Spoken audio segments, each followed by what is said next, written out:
Olá pessoal, sejam todos bem-vindos. Hoje é mais uma reprise aqui no nosso canal WillPTV e hoje aqui então reprisando para vocês o momento então da chegada do Starliner lá na Estação Espacial Internacional. Vamos acompanhar então aí como é que foi, né, toda a fase de aproximação e acoplagem na Estação Espacial Internacional. Lembrando que a Boeing Starliner então realizou a acoplagem às 2h34 da tarde no horário de Brasília, tá? 1h34 no horário do, do leste, tá? Nos Estados Unidos. Então vamos aí acompanhar, né, como foi então aí a acoplagem. Lembrando que o lançamento do Starliner aconteceu ontem, dia 5/6, né, às 11h52, pelo horário de Brasília, com os astronautas da NASA, Butch, Wilmore e a Suni Williams, né? E agora eles estão já na Estação Espacial Internacional, né, fazendo parte temporária então aí da tripulação da expedição 71, né, lá na Estação Espacial Internacional. Então a partir de agora, né, nós vamos então acompanhar este reprise, né, do momento então aí da aproximação e da acoplagem também do Starliner, tá? Então transmissão aí na íntegra para vocês como foi. Lembrando que hoje também tivemos o Starship, né? Hoje também tivemos o Starship, que foi realizado na parte da manhã, com lançamento às 9h50 da manhã. Tá? Então é isso. Então, meu nome é William Pessoa, então vamos agora ao nosso reprise. Lembrando sempre, é claro, de se inscrever no nosso canal, de curtir, comentar e compartilhar. Ok? Então vamos agora então ao nosso reprise, tá? Da missão Starliner, acoplagem, aproximação e acoplagem na Estação Espacial Internacional, na íntegra, para vocês com áudio também. E lembrando que durante então a reprise eu não vou comentar, tá? Vai ser só a reprise em si, tá bom? Como sempre eu faço, tá? Então vai ser aí só a reprise, tá bom? Good? Feito? Então vamos lá.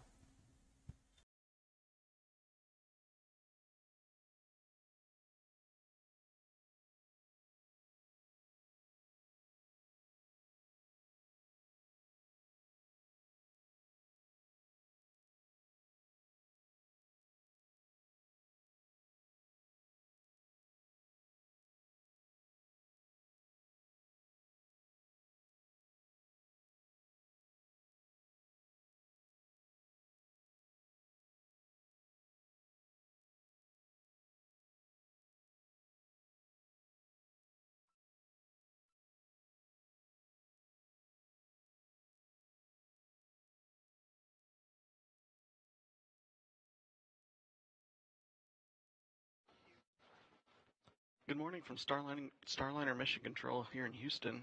Thanks for joining us for the first rendezvous and docking of Boeing's Starliner spacecraft with the International Space Station. I'm Boeing's Jim May. And I'm NASA's Leah Cheshire. In a few minutes, we'll go across the hall to International Space Station Flight Control Room for a look at today's activities from that perspective. Needless to say, there will be a lot going on. Good morning, both of y'all. I really liked that launch. That was the first time I saw a Starliner launch, and I was really proud and happy that my two very good friends were on board and in good hands. It was a beautiful launch. There was a cloud in the way, so you went up into a cloud, and I thought that was symbolic. You mean a cloud between you and the spaceship and the rocket? That's affirmative. So you just ascended into heaven, as far as I knew.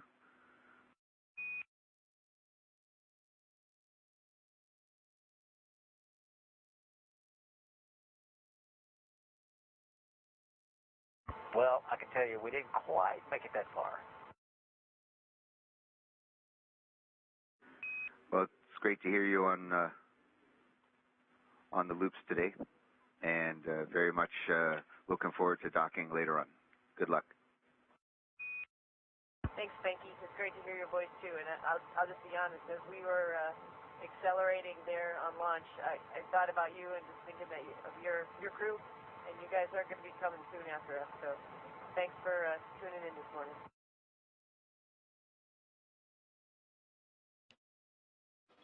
There'll be a lot going on here, both in the white flight control room and in Figure 1 with the ISS flight control room. We'll bring it all to you here as it happens some 250 miles above Earth. Right now we have Starliner just over 10 kilometers away from the space station, and it's a little bit below and behind as we're catching up to do the flight. And Houston, that earlier comment about the duty cycle and mostly in roll, I'll have to amend that. It's also quite noticeable in yaw as well. All right, copy.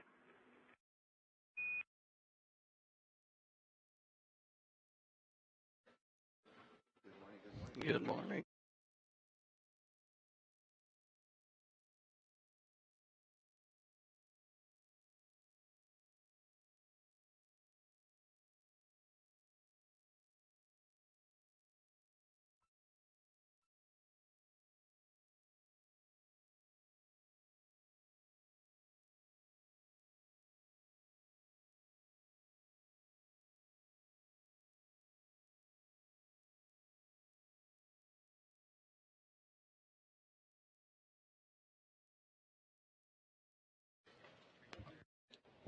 Getting a few words of encouragement from Mike Fink, but we're following Starliners that's coming up behind and below ISS as we get near the approach ellipsoid.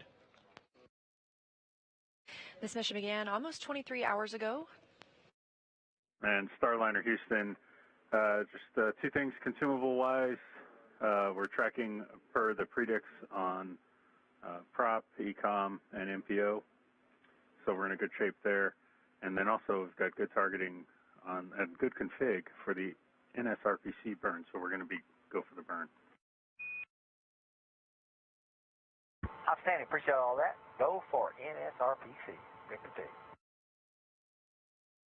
Good news going up to the crew members. We are targeting the NSRPC burn in about 3 minutes, 45 seconds. Again, that will make Starliner co-elliptic with the International Space Station all the way around the Earth.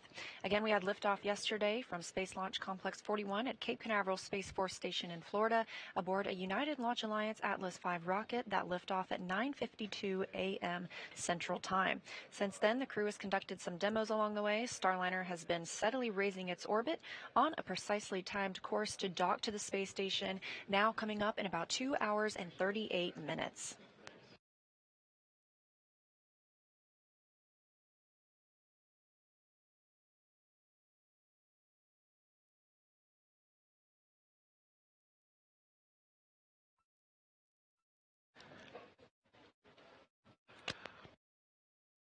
To recap a little bit of what we've been tracking on the Starliner since launch.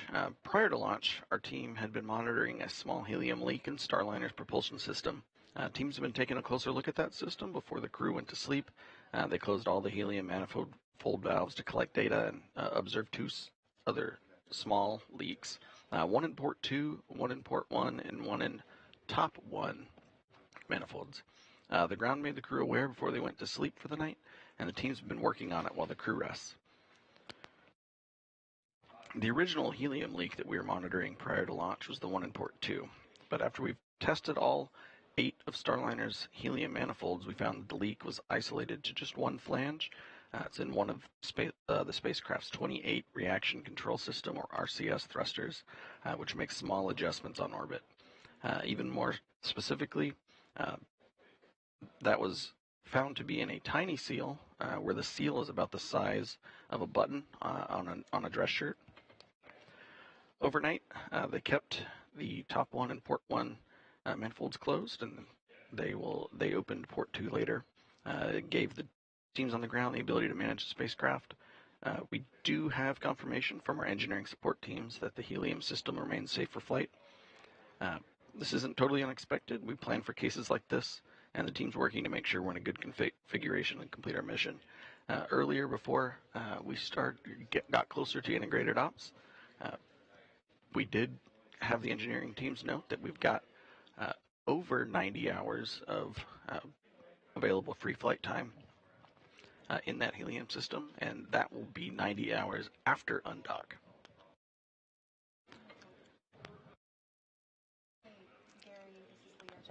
And as we've been nearing station, Starliner has been using its Vesta camera system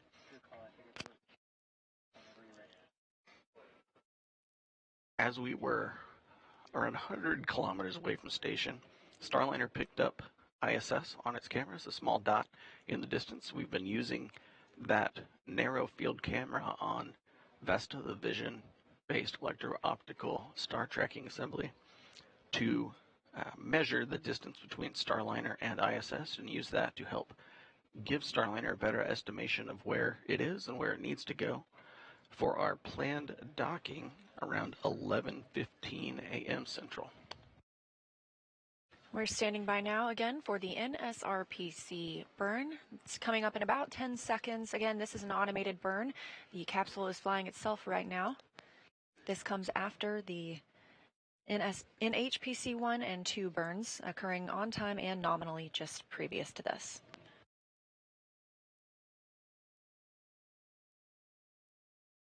Confirmation the burn has begun, and we have 4 good OMAC thrusters firing.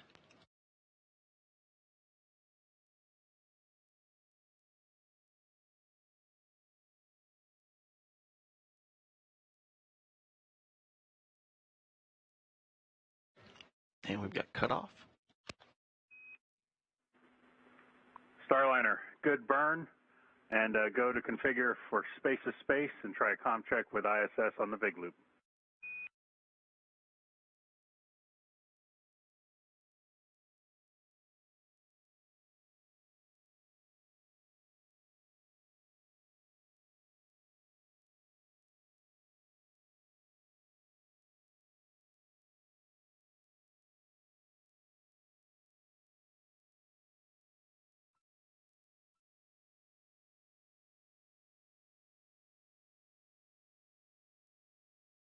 Again, we had confirmation of a good NSRPC burn with those OMAC thrusters. That's orbital maneuvering and control. The next will be a go, no go for the TPI burn. Loud and clear. We have you so loud and clear. We're ready for you. Come aboard. Hey, can you guys see us yet? We're about to go look out the windows right now, although they're telling us to close them soon. Try to get a good picture of us quickly. We can't wait to be there. Great to hear your voice, Kojo. Sonny, Butch, so good to hear you. Can you see us? We haven't looked out the window yet. We're about to. We do appreciate that permission to come aboard. Thank you. I'm flashing me all this light signals, Butch. We'll be looking. And Starliner Houston on the big loop. Copy, good. Comm checks with station. How many? Have you the same, loud and clear? Yeah, loud and clear as well down here.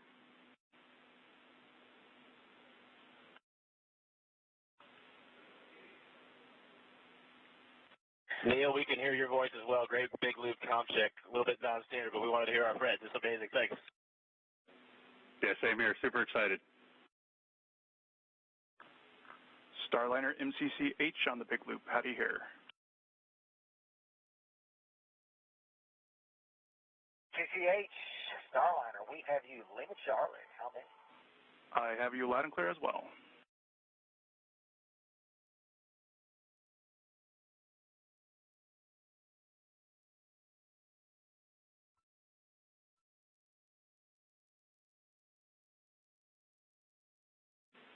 Station Houston on the big loop. Since big loop is now set up on 2, we're going to move station calls over to 3. Station copies.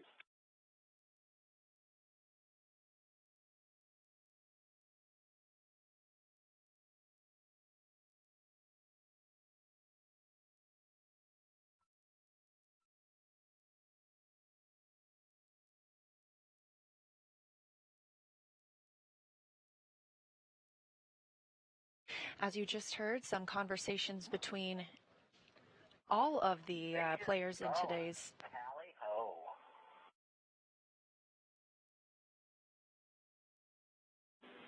Houston copies, Talio. Station copies the tally. We're still looking. Looks so little from here. Give us a flash, just a signal on the window. We'll try to find you. I think we're a little below you. Your solar arrays are goalposts right now for us.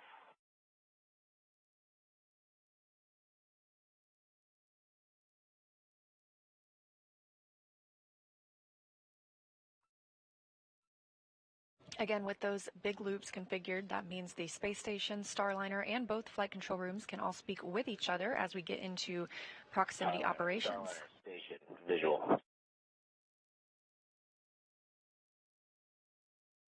You saw my signal.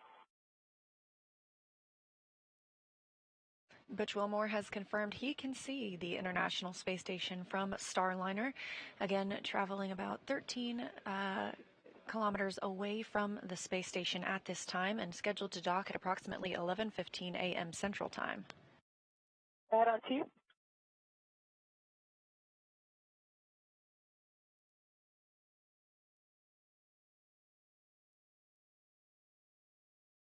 Okay, I'll put that in work shortly. I'm going to grab my iPad and get it in work.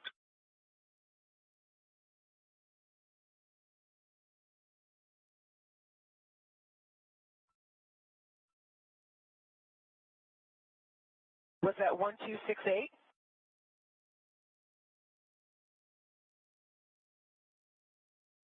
Dyslexia 1286. Thank you.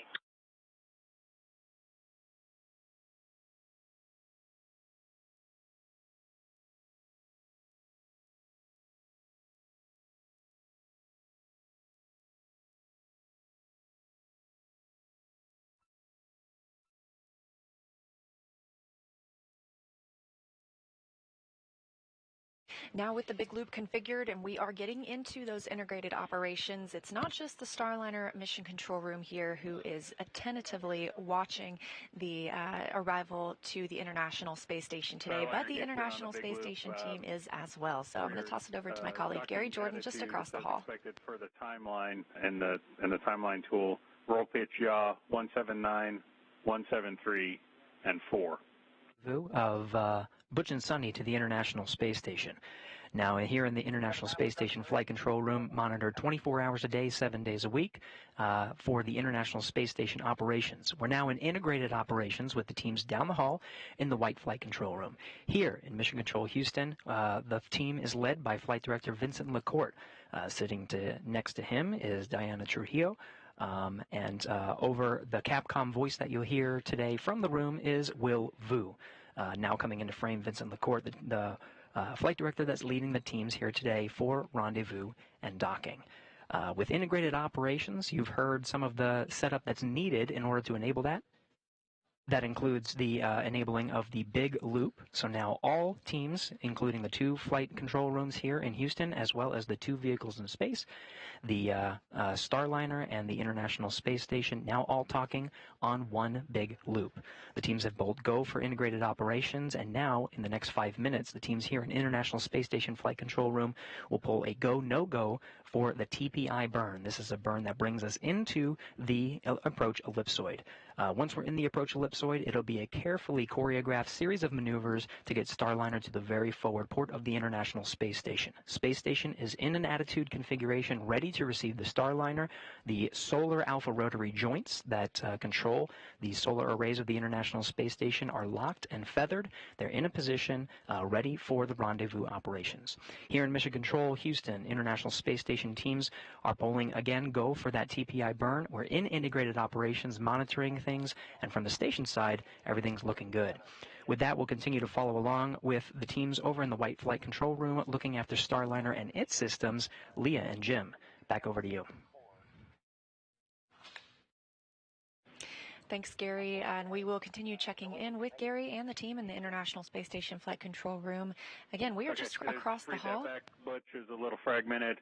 You got a chip in the B chip slot, and it won't record. It's from a memory chip, and it will not record. I'm trying to do it through the laptop. It's just on the camera itself. Okay, we'll have to check.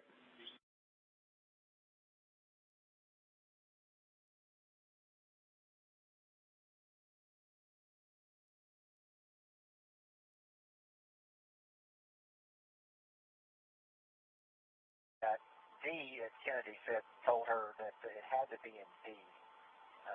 So for some reason the camera's not seeing it. Okay, copy.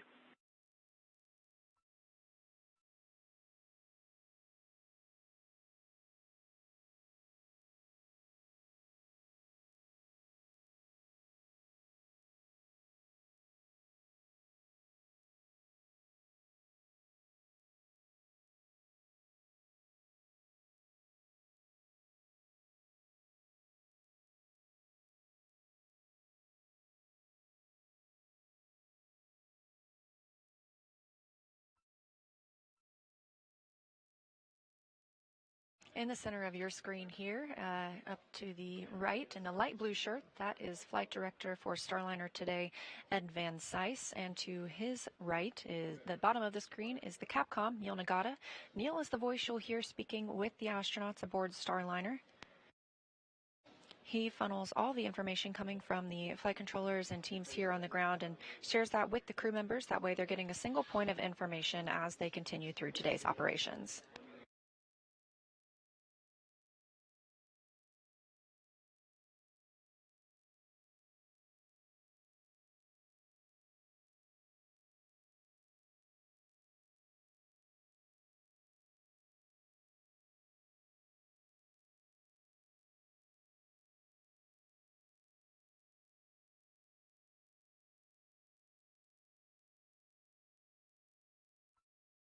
We're coming up on a go, no-go poll for the TPI burn. That's the terminal phase initiation burn. We will leave the co-elliptic burn that we have been keeping since the NSRPC just a little bit before, just about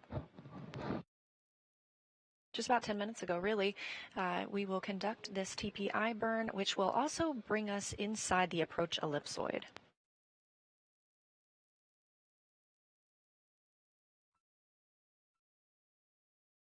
The approach ellipsoid is a 4 kilometer by 2 kilometer by 2 kilometer invisible boundary around the International Space Station. It's the first of 2 that we will see today. This helps teams monitor the arrival and departure of visiting vehicles, whether they're carrying crew or cargo. These 2 regions around the space station have an analogy on the ground. The approach ellipsoid is pretty similar to regional air control that you might see around a city, and the keep out sphere, which is the closer region around ISS, is a lot like the airspace around an airport that you have to get permission to fly into before landing, just like we do for a docking with space station.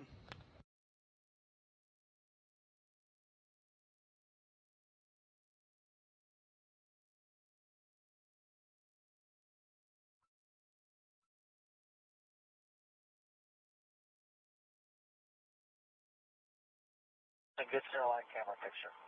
Lines up. Roger.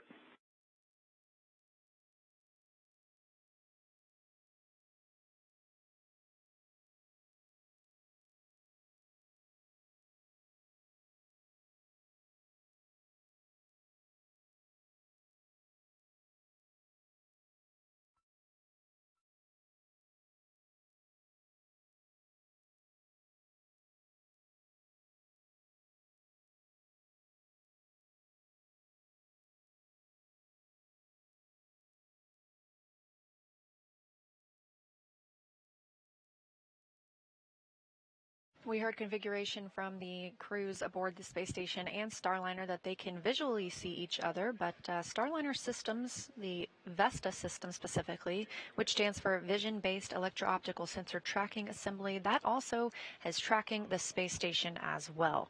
These are technically like the eyes of the spacecraft and will continue following the outline of the space station until it can hone in on the docking port. Today, Starliner is docking to the Node 2 forward port, which is where one of the international docking adapters is located. Again, we are tracking docking at about 11:15 a.m. On a big loop for the centerline camera. Go ahead. Hey, Butch, the config we think we have is there's no card in slot A, card in slot B. I'd like you to pop the card out of slot B, take a look and see if there's like a write protect switch. It looks like a little lock on the SD card, and see if that's in a lock position. And if it is, you can toggle that back, put it in slot B. If it's unlocked, we can go ahead and try slot A.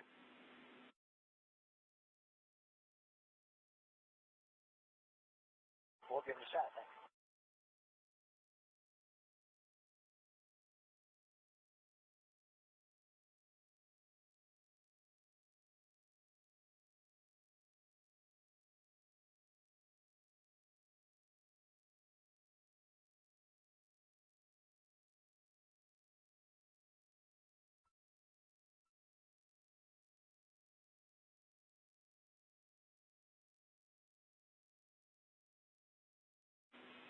Starliner Houston on the big loop. Your signal is Charlie. You are go to command the AEATP. ATP, here we go.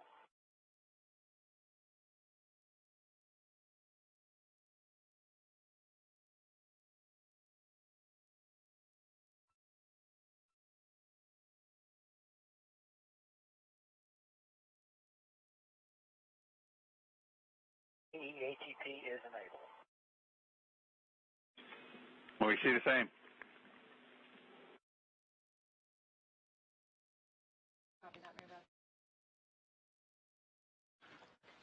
Butch Wilmore entering the AEATP into Starliner's flight control system.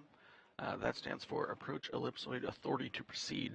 That will allow Starliner's automated flight system to approach into ISS Approach Ellipsoid after agreement from both the ISS flight control team and the Starliner flight control team. Starliner Houston big loop. We just wanted to let you know that when we're manipulating that memory card, we'll make sure the centerline camera is off. OFF. Yeah, it's off. We're doing that. Roger.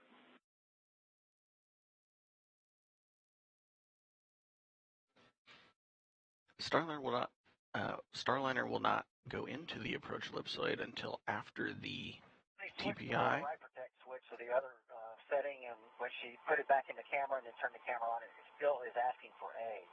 Is there a way to make it ask for B? Are you aware? Yeah, no. We can go ahead and just try A.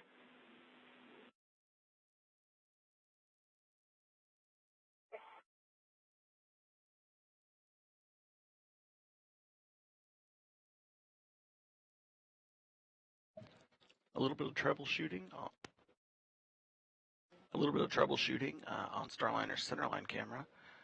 The centerline camera is a secondary source of visual information that the crew uses. It's a camera mounted in the center of the forward docking port on Starliner.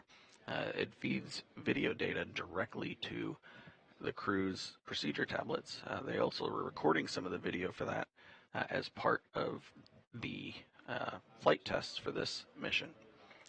That camera will be used more as the crew gets a little bit closer to station. And they're doing this troubleshooting as we are nearing the TPI, or terminal phase initiation burn, and that is planned to come up here in about 6 minutes.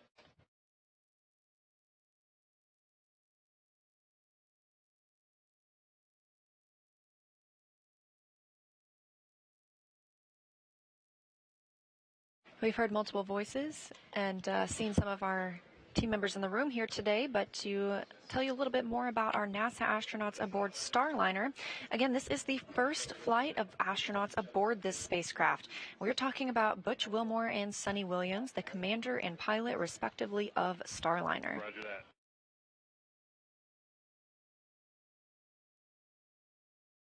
Commander Butch Wilmore was raised in Mount Juliet, Tennessee, and is married to Deanna Wilmore, and they have 2 daughters.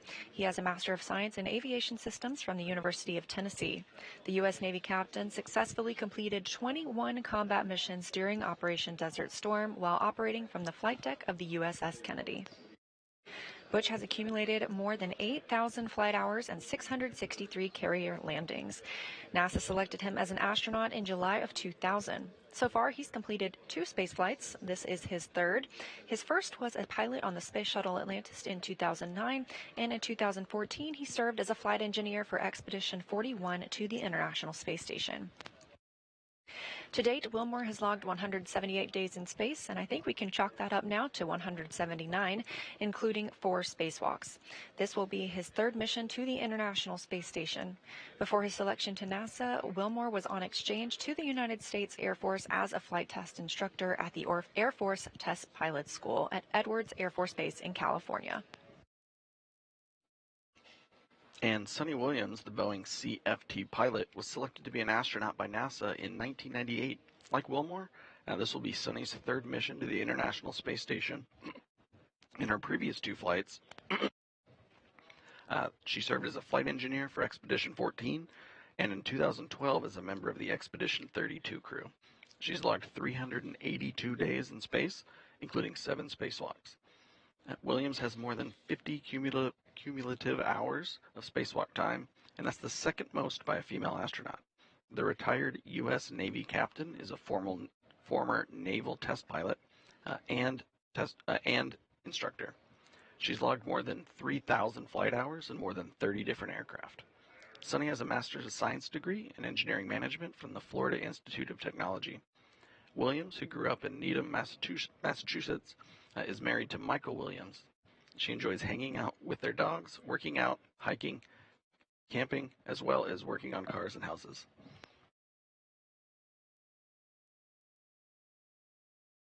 And the crew woke up this morning at about 3 a.m. Central Time, just about their scheduled time after about 8 hours of rest overnight.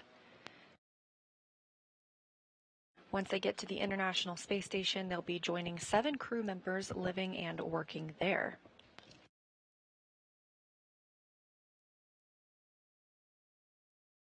Currently living aboard the International Space Station are NASA's Mike Barrett, Matt Dominic, Tracy Dyson, and Jeanette Epps, plus Roscosmos cosmonauts Alexander Gurbenkin, Nikolai Chub, and Oleg Kononenko. That's the Expedition 71 crew. So once Butch and Sonny arrive today, we'll be up to 9 crew members aboard the International Space Station.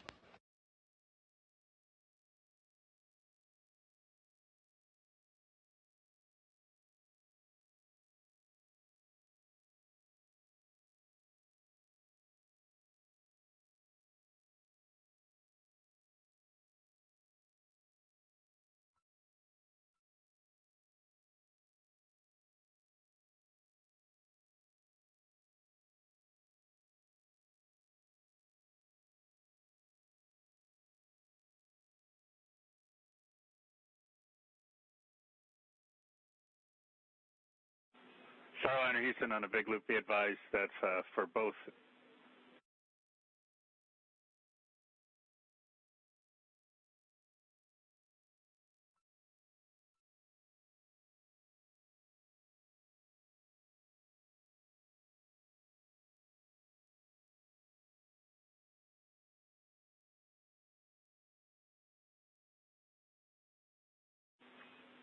No action, RCS jet S2A2 fail, still go for the burn.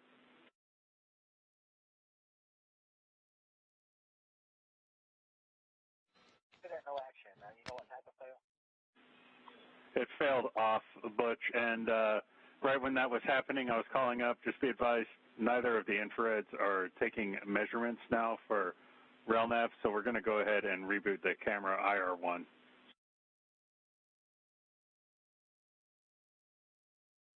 Backup enable 2 for this jet fail.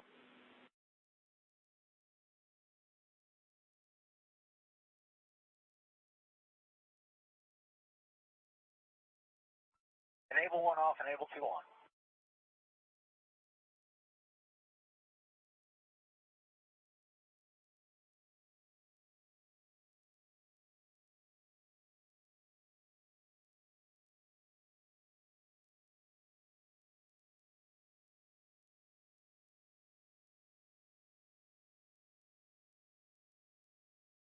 We are about 30 seconds now until the terminal phase initiation burn. Again, after completion of this burn, Starliner will move into the approach ellipsoid.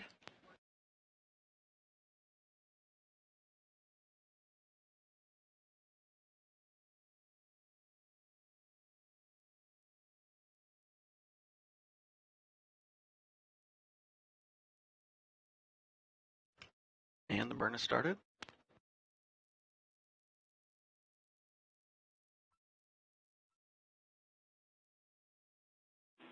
Starliner, good TPI.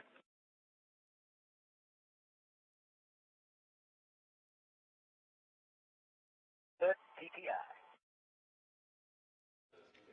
And Commander Butch Wilmore and the flight control team here noting a good TPI burn.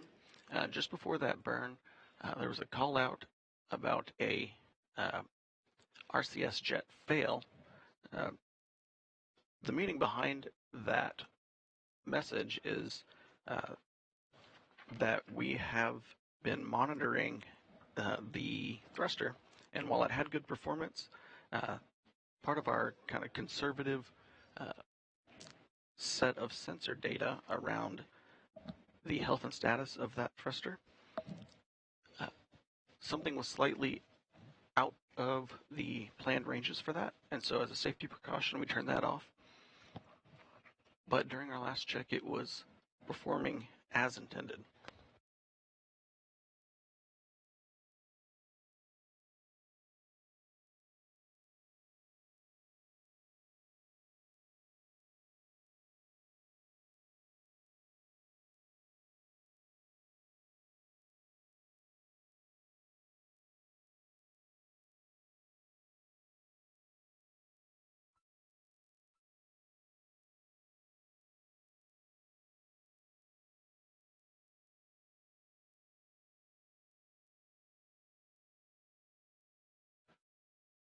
Starliner has multiple redundant sets of thrusters. As a precaution, we've turned that one off. There are procedures to turn it back on and do a checkout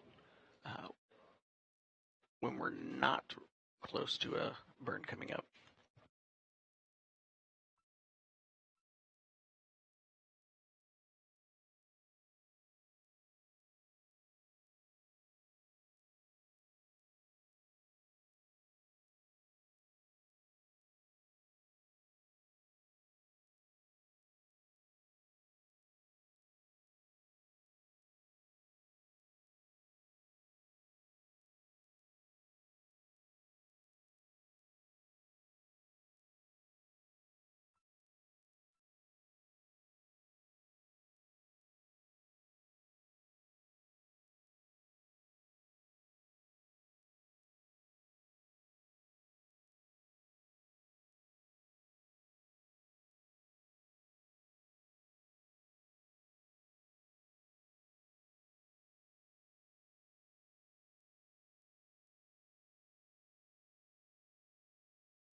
Starliner is approximately 700 kilometers away from the International Space Station.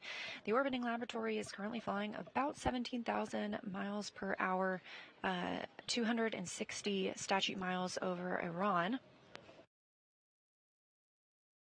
We've walked through a handful of burns this morning. The first of those, the NHPC-1 burn at 7:52 a.m., changing the height of Starliner, and the second of those, the NHPC-2 at 8:14 a.m., also fine-tuning its approach to the International Space Station. We saw the NSRPC burn at 8:38 a.m. Central Time. This made the the Starliner spacecraft co-elliptic with the International Space Station, and the terminal phase initiation burn was just conducted right on time at 9:02 a.m. Central Time.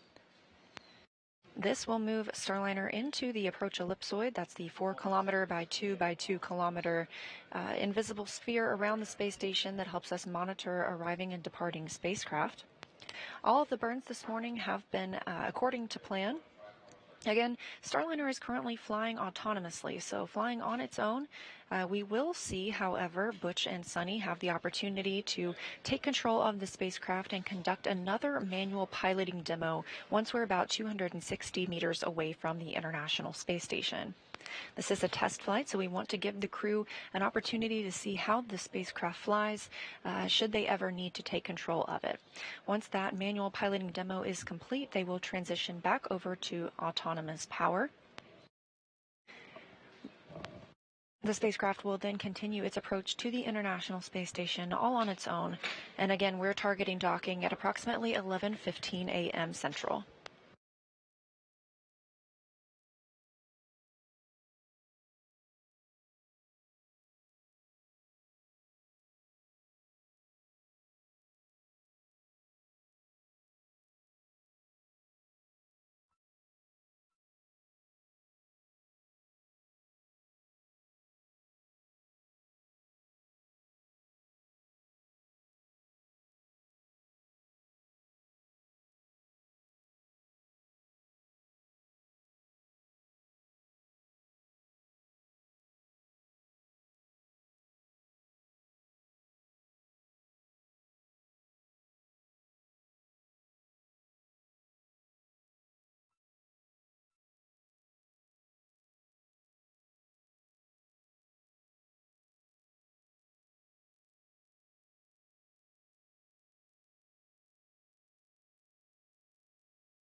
We're coming up on the Houston, on the big loop. Hey, we just started picking up RELNAV measurements on both IR cameras. That's when it went to silhouette track at 7,000 meters. Prior to that, in long-range track, we were not getting any measurements. We don't understand why we weren't getting measurements, but it's good that we are now getting measurements. But since we have that behavior, we had the conversation here on the ground that, of course, as you know, if once we get into eclipse here, if we go RELNAV degraded then diverge, the spacecraft will drop down to manual, and you're going to have to take us up to 200 meters per 11.11.301. And we expect to have good comm through that time period, and we'll give you updates should we see any other behavior or bad behavior.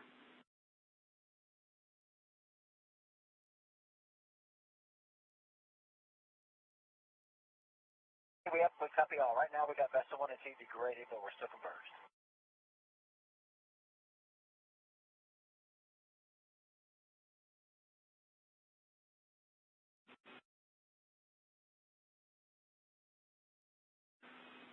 Yeah, okay, copy that, and RELNAV is good.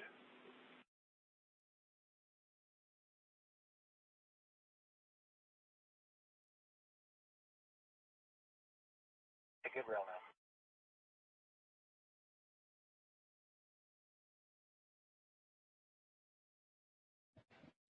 And Starliner, those Vesta degraded signatures, health and status thing out of the Vesta due to some VEX faults earlier.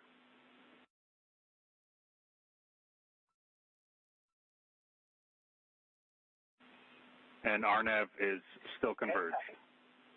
Houston Station on 612, the backup YETV swap is complete. And I guess that means that the compressor hose is disconnected. We'll go to initiate transfer.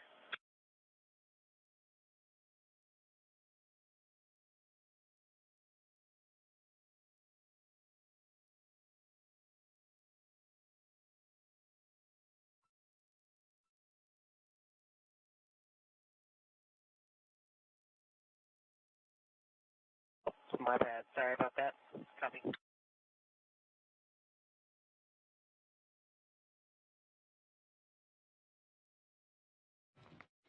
And as Starliner is approaching station, getting closer to its IF-1 or inbound fly around 1 maneuver coming up in about 35 minutes, you've heard some back and forth between Commander Butch Wilmore and Capcom Neil Agata.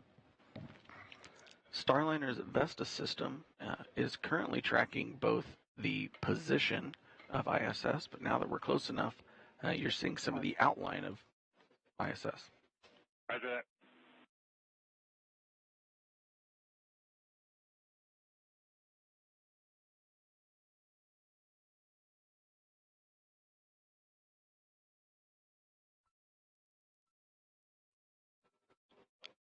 The Vesta system has a series of cameras, some in the visual spectrum, some in infrared. This will allow Starliner to help track ISS both in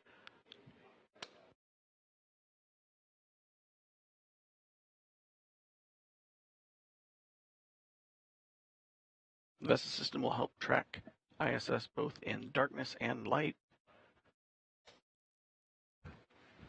The red circles showing up on the Vesta display are the Vesta system picking out features on the ISS. When Vesta can pick out specific features of ISS via image recognition, that information can let Starliner know which direction Starliner needs to align with, which will pick Starliner's orientation to be in the optimal position to keep tracking ISS, and we'll follow that all the way into the docking port.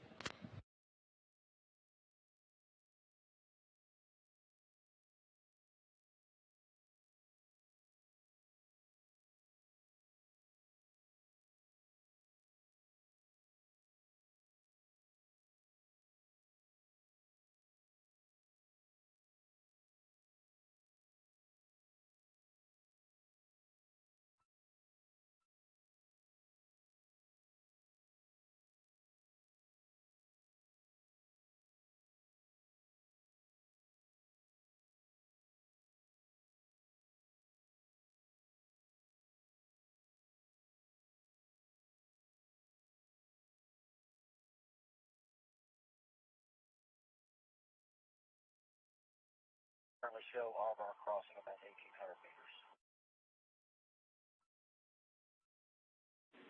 Ray agrees.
That view on your screen, coming from the Vesta system aboard Starliner, now checking out the International Space Station. You can see it coming into view pretty well.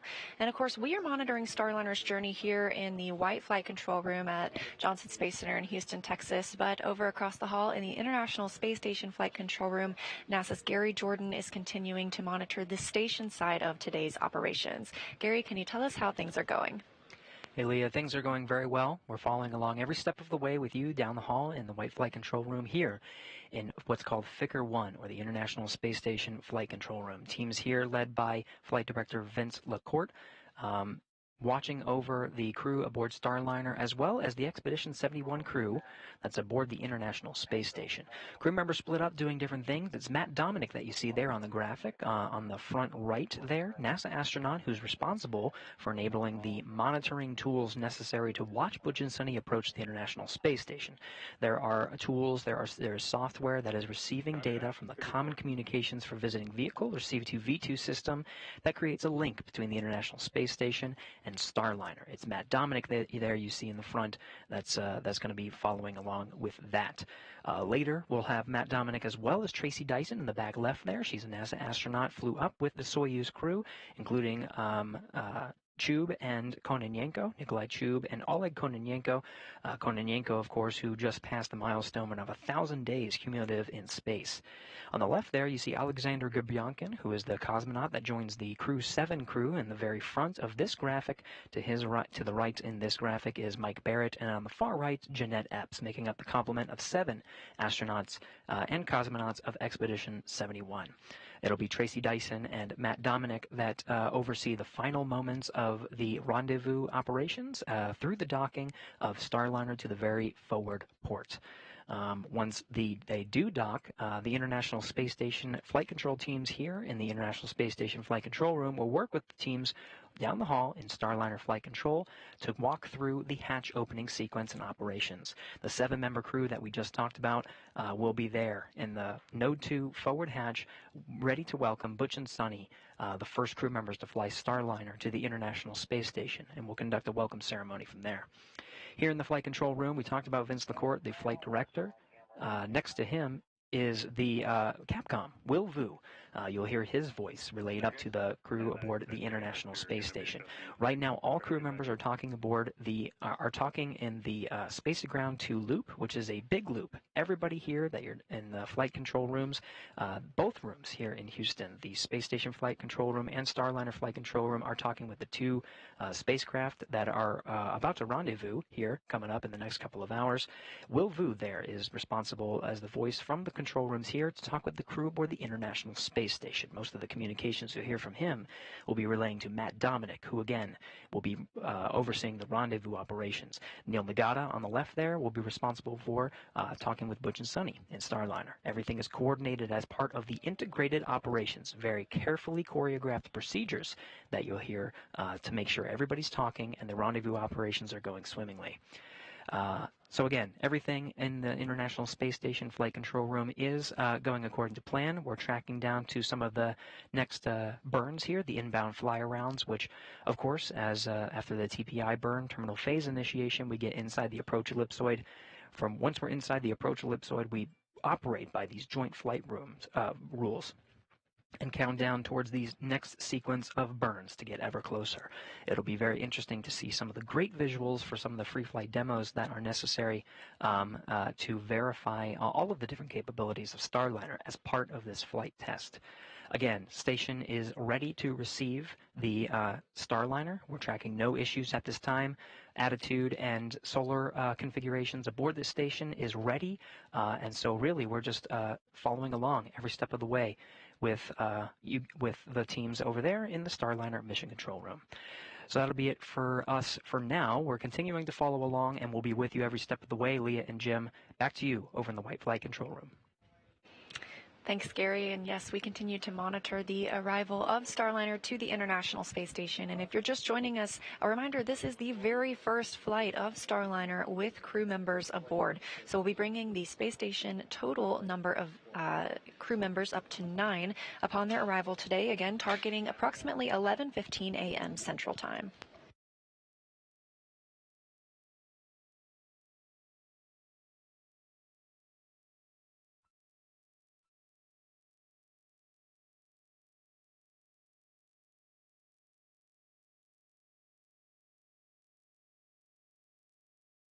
And as we get closer and closer, the Vesta system aboard Starliner, which is the view you're seeing right now, will continue to give us an even more defined look at the International Space Station. It's getting even easier to make out those individual solar arrays at this time. And as we get even closer, we'll stop tracking in silhouette mode and begin tracking the docking port itself. Again, we're going to the forward docking port today. It's the Node 2 forward port, where one of the two international docking adapters is located.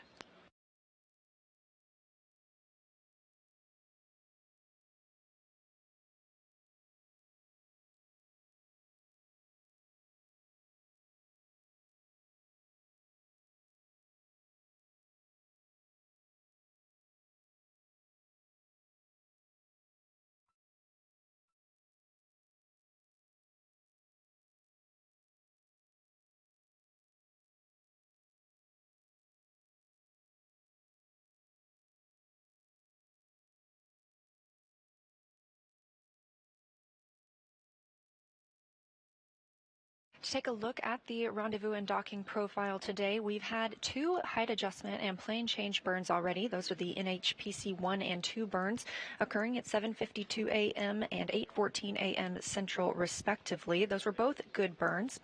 We then came up on the NSRPC burn. This was a co-elliptic and plane change burn at 8:38 a.m. Central, another good burn, before moving to the terminal phase initiation burn. This will bring Starliner inside the approach ellipsoid, that invisible boundary that we monitor outside the International Space Station. And we are coming up next on the inbound fly around 1. The inbound fly around 1 maneuver will swing Starliner out in front of ISS in the direction that ISS is flying in orbit. Then the IF2, or the inbound fly around 2 maneuver, will slightly alter Starliner's trajectory to hit a peak altitude in front of the Node 2 forward docking port. From there, Starliner... Big loop for tablets. We can take another reseat on the tablet that's charging, and we're also curious on the battery status of the tablet you're using for centerline camera.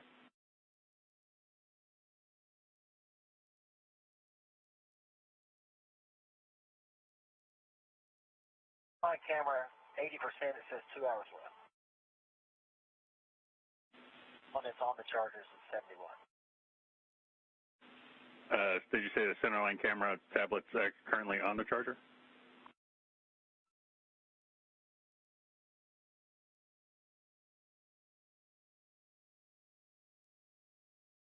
Watching it right now, the centerline camera is now going on the charger.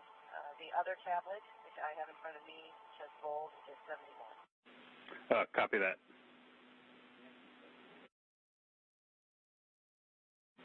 And can you tell what the centerline camera battery state of charge is?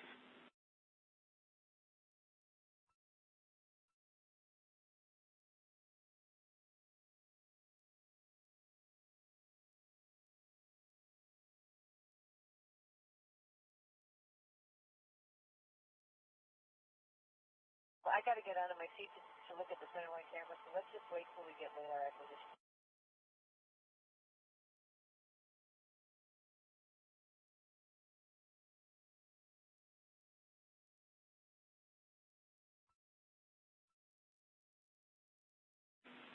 Starliner, expect radar acquisition in about 400 meters. Plus fully charged at 190 minutes. Okay, copy that.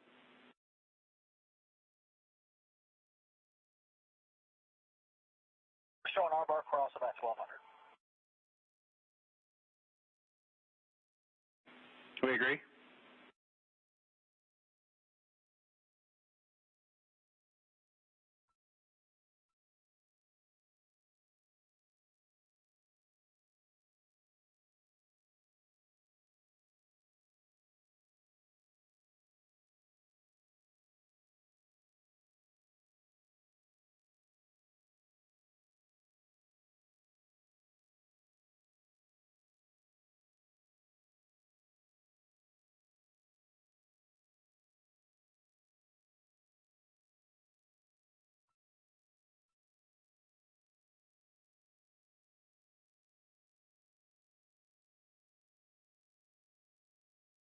some of the communication going between Capcom and Commander Butch Wilmore and pilot Sonny Williams is about making sure that the battery of the centerline camera and the batteries on the crew tablets are topped up.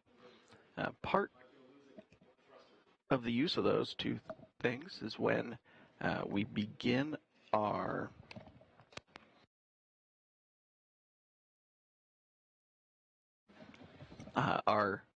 just after the inbound fly-around maneuver, we will start to approach ISS. We'll start in the corridor approach, where then the crew will do one of their manual piloting demos, where they will do a hold out around the 250-meter mark out in front of station in the approach corridor. After about 5 minutes of that test demonstration, Starliner will then go back to automated mode. We'll hold around the 200-meter mark out in front of station, and then they will get approval to go inside of the keep-out sphere. From there, Starliner will make a slow approach, very fine control, down to about the 10-meter mark out in front of the Node 2 forward docking port.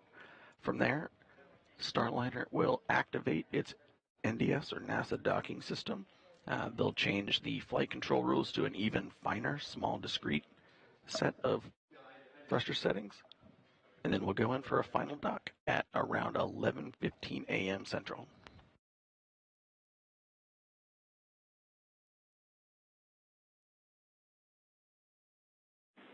Starliner, good LADAR acquisition.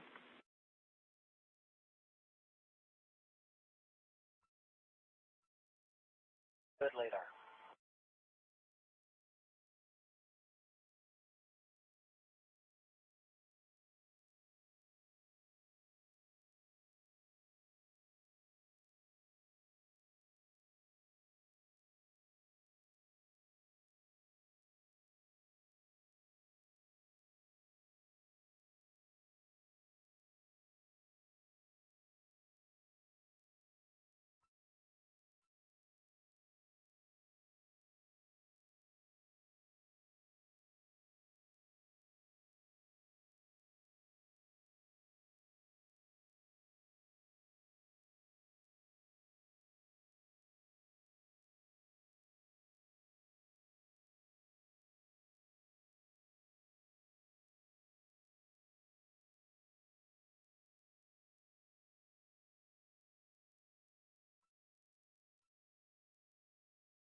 Starliner is now picking up ISS on its LADAR sensors. This is giving Starliner a good 3D picture of ISS in the distance. I gave a brief overview of the burns that are coming up, but let's take a closer look at the full docking profile for Starliner as it approaches ISS. At this point in the mission,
Starliner continuing on its way up to the, getting ready for the IF-1 burn. Can you see the ISS center centerline camera on the tablet?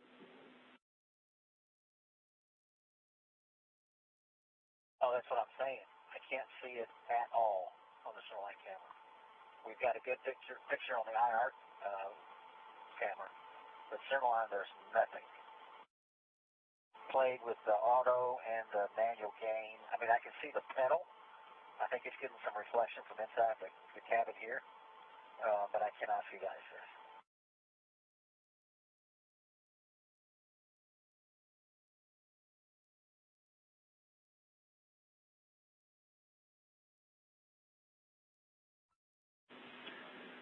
All right, yeah, copy that, and Spanky reminded us that you can take a picture or screenshot on the tablet. And in other news, you are go to Command KOS ATP. We've taken several screenshots and videos, and KOS ATP, here we go. All right, copy.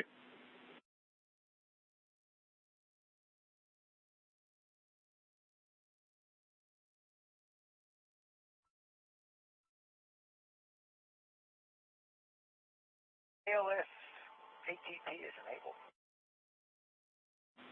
Here's your copies.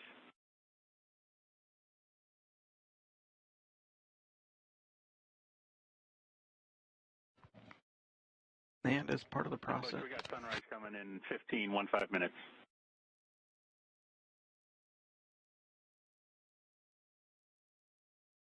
Okay, yep. May actually just look that up. Thank you.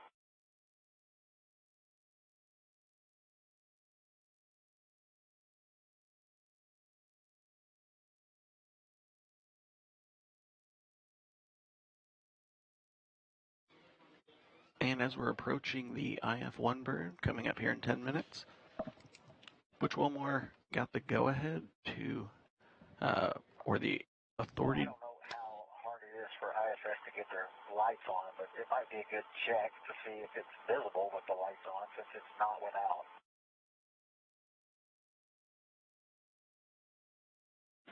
Yeah, we're checking, Butch.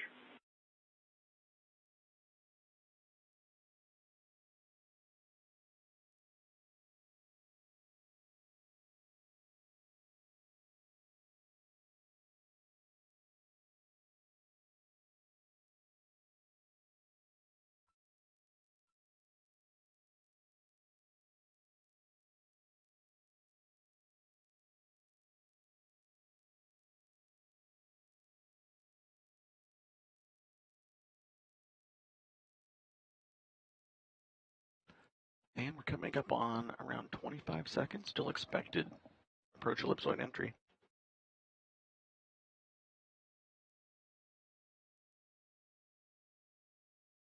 Again, the approach ellipsoid is a 4 by 2 by 2 kilometer invisible boundary around the outside of the International Space Station.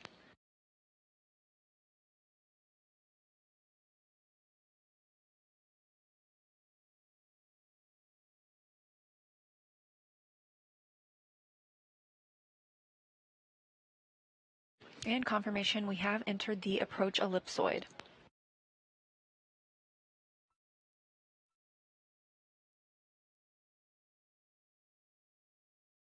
As Jim was saying, we also heard the authority to proceed to the keep out sphere. Turn the light on because I can now see there is a speck out there.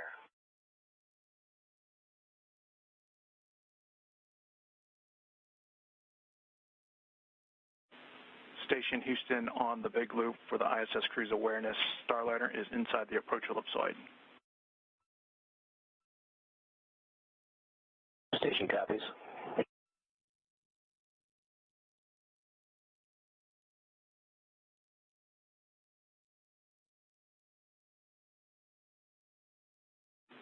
Again, We're still talking about turning on the lights here on ISS. We haven't turned on any yet. I get some reflection, looks like on the aft end, something.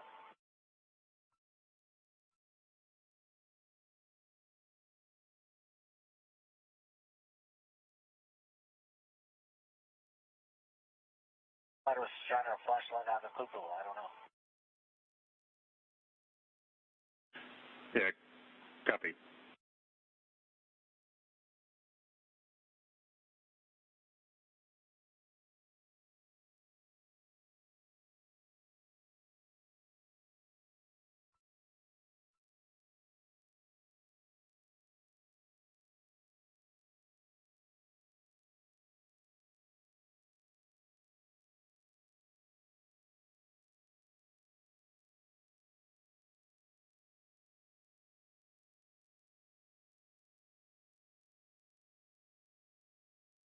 As we were saying, we have recently heard the authority to proceed to the keep-out sphere. We expect the Starliner spacecraft will enter the keep-out sphere around 10:35 a.m. Central Time, so a little less than an hour from now.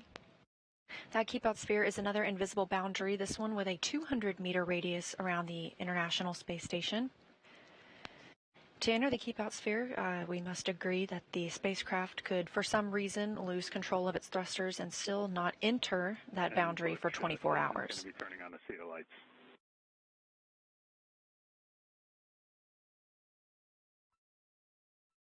Great.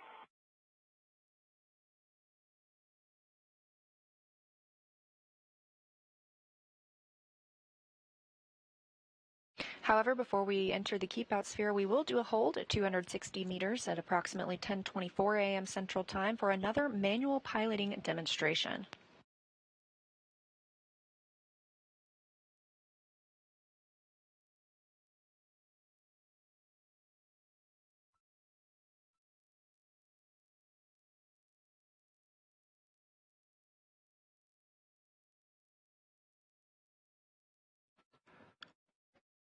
And while Starliner's Vesta infrared camera is able to pick up station, we're currently still in a period of darkness.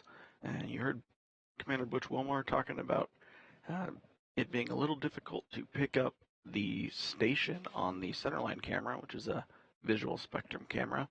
The ISS team's trying to see if they can get the ISS team to turn some of the ISS lights on to make it a little bit easier to pick up the station in using regular eyesight, but we will be coming up on a period of daylight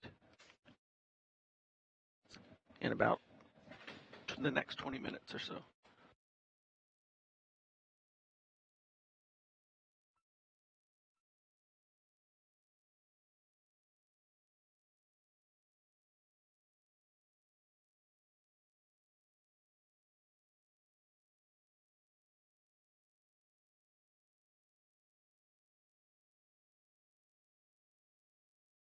We are now about an hour and a half away from our scheduled docking time this morning, again targeting 11:15 a.m. Central. That comes after launch yesterday at 9:52 a.m. Central.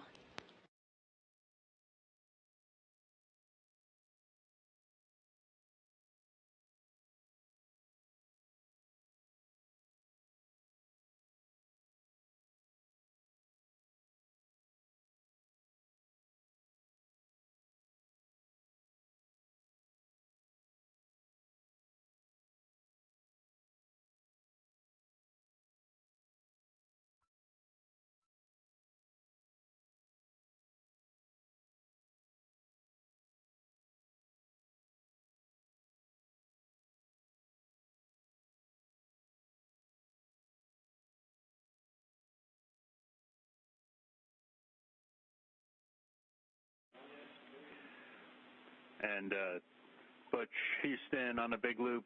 We've got one CETA light coming on, and there'll be 4 more coming on. It might take a little bit to warm up. I see the first one. I saw it when it came on. Okay, you saw that in the centerline camera? Affirmative.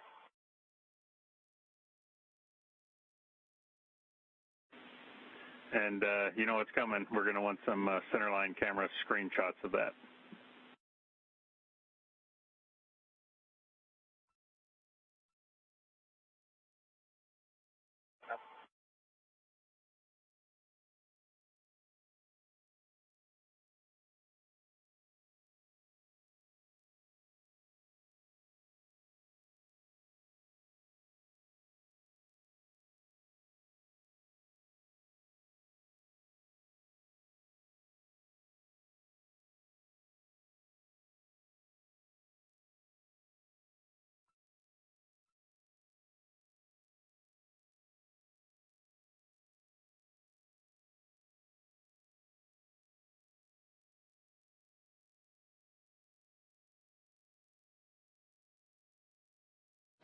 We heard some communications between the Capcom and the crew aboard Starliner. They are turning some lights on the International Space Station. This will give the crew a better visual of the station itself as they continue to approach. We are standing by for the IF-1 burn in about 1 minute and 30 seconds. This is the inbound fly-around burn.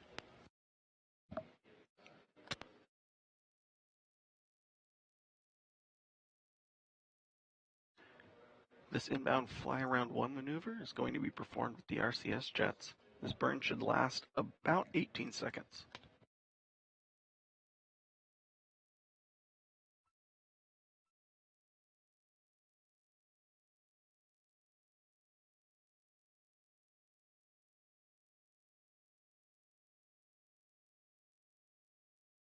The RCS jets that'll be executing this burn are on the service module portion of the spacecraft, and if you look in the top right corner of your screen, that is what it looks like is facing you, the service module portion. This part does not return to Earth. It is disposed after the deorbit burn, nearing the end of the mission. The only portion that will return to Earth is the crew module. That's where Butch and Suni are seated right now. It'll parachute to a landing in the southwestern United States.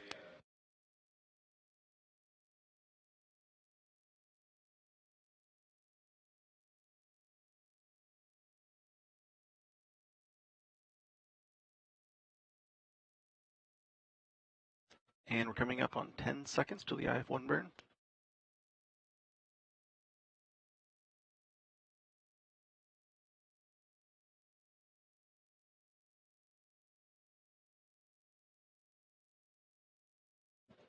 And thrusters are firing.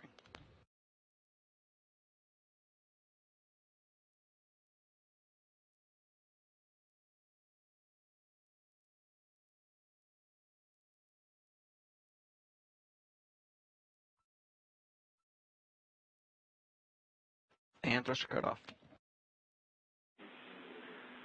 Good burn, Starliner and Butch. We got all 5 CETA lights on for ISS. How does it look?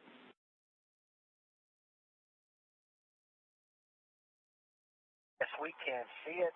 I cannot make out the width, however, but we can see the station. Yeah, but can you clearly see like the distance between the 2 outboard CETA lights?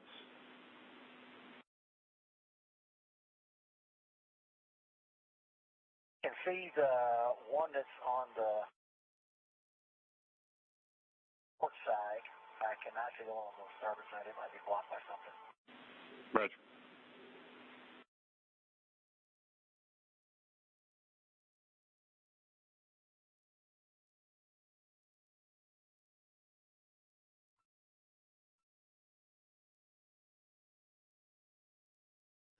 And we heard Starliner had a good IF-1 burn.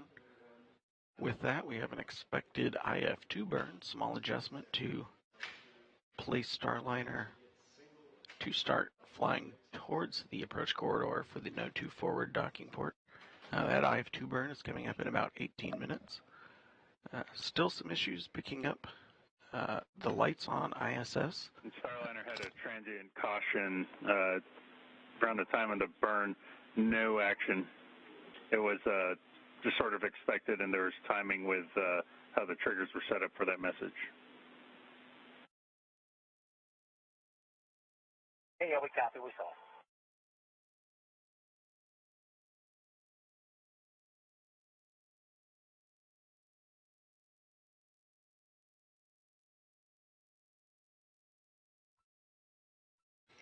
That IF-1 burn coming right on the timeline at 9:47 a.m. Central Time. We are targeting docking with the space station at 11:15 a.m. Central.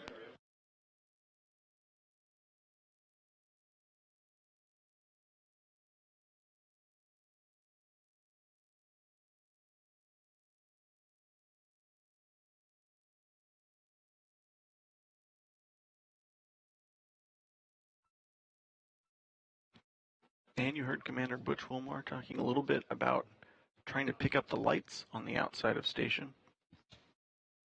We should be coming up in a period of daylight soon, and that should hopefully help them sea station without the extra lights, but also... Roger that, inside 2 minutes, sunrise.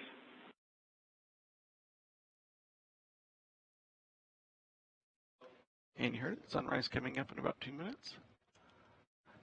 It should help both Butch and Sunny see the station with their own eyes, as well as the visual spectrum cameras pick it up as well.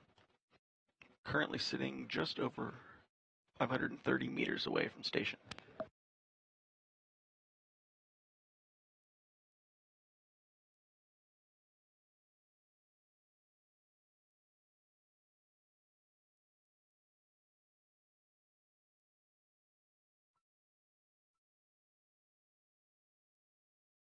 Now, we do not have views currently of the crew inside the Starliner capsule. However, we will regain views of Sunny and Butch once they dock to the International Space Station.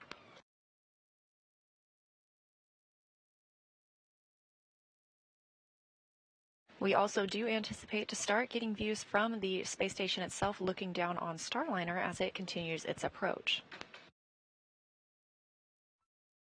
Again, the next major milestone this morning is the IF-2 burn, coming up in about 15 minutes.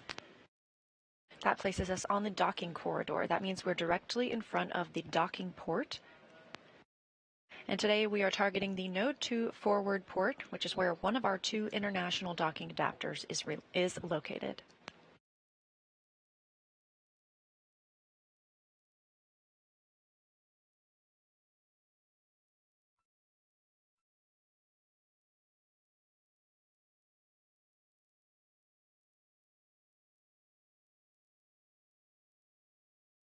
And as we transition from an orbital nighttime into an orbital daytime, teams reporting that they are getting all good views on the Vesta system. This is the system on Starliner that allows us to track the space station, and as we get closer will help us align with the docking port.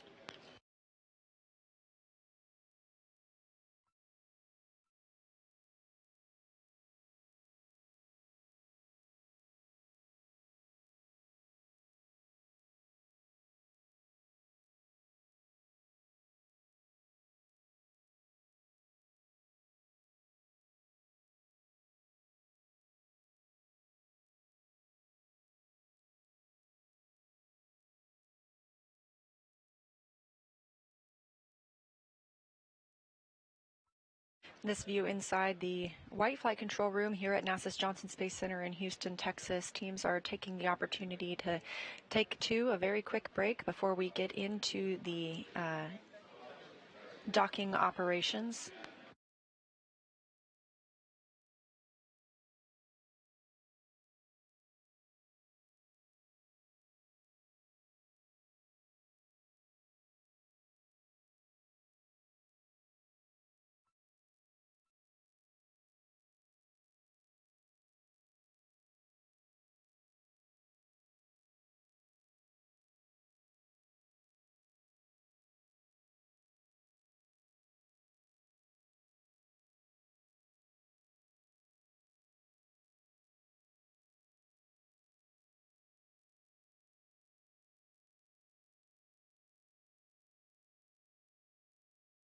And with good views coming in on the Vesta system, let's learn a little bit more about the eyes of Starliner. Vesta is a brand new and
And these are views live right now from Vesta. As you can see, we are getting more and more detail from those cameras. You can even make out some of the IROSAs, or the International Space Station rollout solar arrays atop the original arrays on the top right and the bottom left of your screen.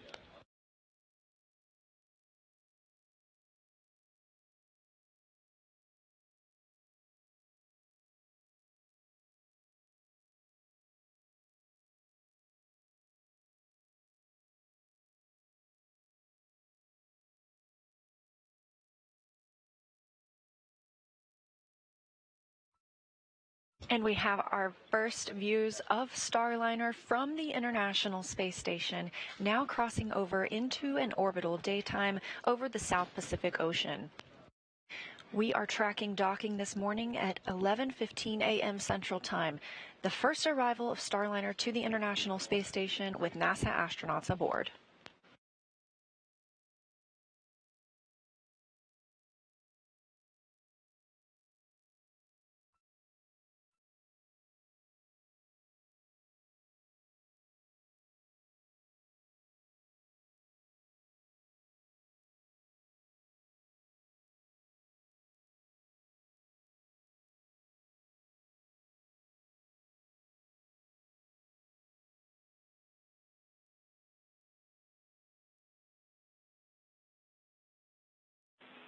Starliner Houston on the big loop. Just letting you know, now that we have light outside, we're going to turn off the CETA lights just in case. Concur. Thank you.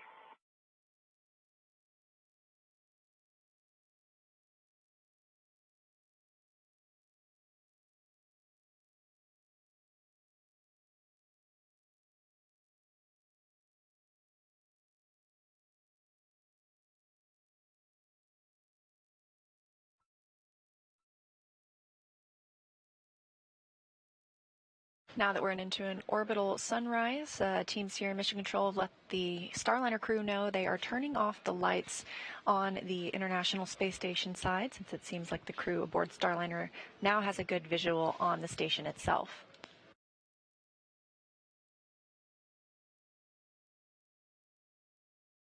Again, Starliner is flying autonomously right now, but we will see the crew transition to manual piloting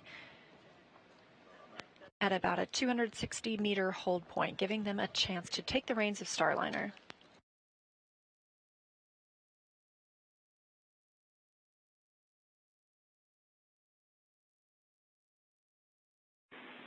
Starliner, see the B1 Bravo 1A3 jet fail.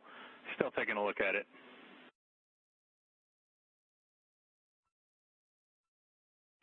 Copy, we saw. Yeah, and it failed off.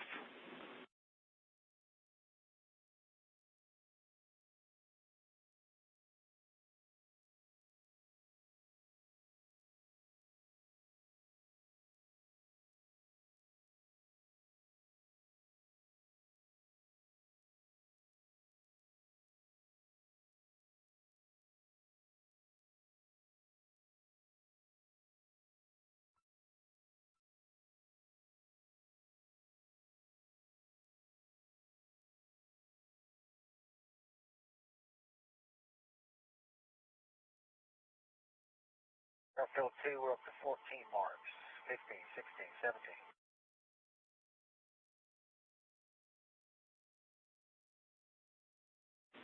Okay, copy. Want us to get rejected or not?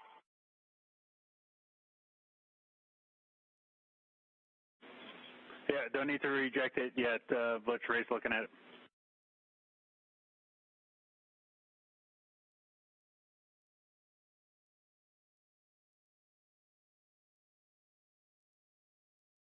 All right, we're up to 35.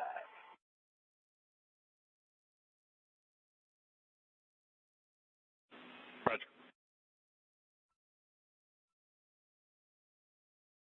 You're looking at a live view of Starliner as it approaches the International Space Station on NASA's Boeing crew flight test with NASA astronauts Butch Wilmore and Suni Williams aboard. I'm NASA's Leah Cheshire, joined by Boeing's Jim May, and we are continuing to track the first flight of crew aboard the Starliner spacecraft. Starliner lifted off yesterday at 9:52 a.m. Central Time. Since then, the spacecraft has made several maneuvers up to the International Space Station, and it is now on the docking axis following the inbound fly-around 1 burn. We're standing by for the inbound fly-around 2 burn coming up in about 5 minutes and 30 seconds. Now, built in over the last 24 hours, the crew has had about 8 hours of a sleep period. They woke up around 3 a.m. Central Time this morning, and we are targeting docking at approximately 11:15 a.m. Central Time. We're live in the White Flight Control Room here at Johnson Space Center. This is where Starliner is being commanded. There at the top of your screen in the light blue shirt, that's Flight Director Ed Van Cise. In the middle of the screen, you can see Capcom or Capsule Communicator Neil Nagata. And down in the white shirt with the red tie, that's NASA astronaut Mike Fink, also a crew member for the Starliner 1 mission.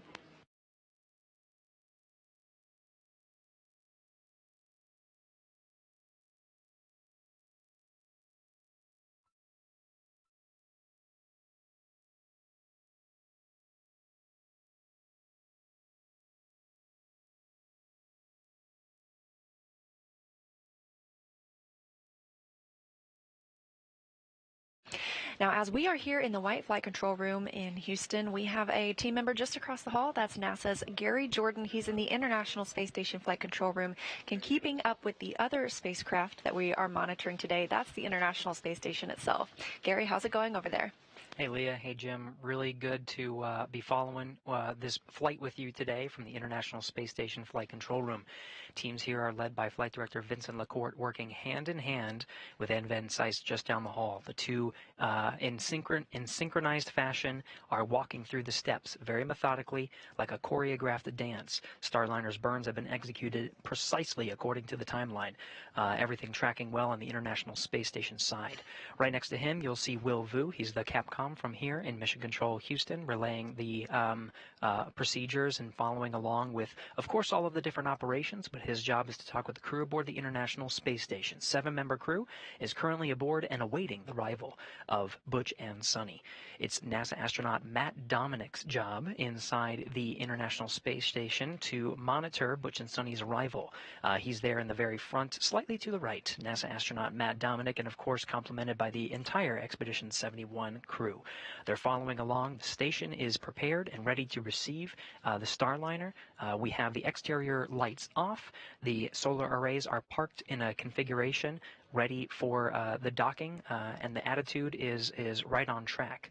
So we're just counting down just minutes away from the inbound fly-around to burn. And with that, we will send it right back over to you, Leah and Jim, over in the White Flight Control Room to take us through this next burn. Thanks, Gary, and that's correct. We are standing by for the inbound fly-around 2 burn. Time of ignition expected in about 2 minutes and 35 seconds. Meanwhile, this view coming from the International Space Station, looking directly at Starliner as it moves up to the docking axis.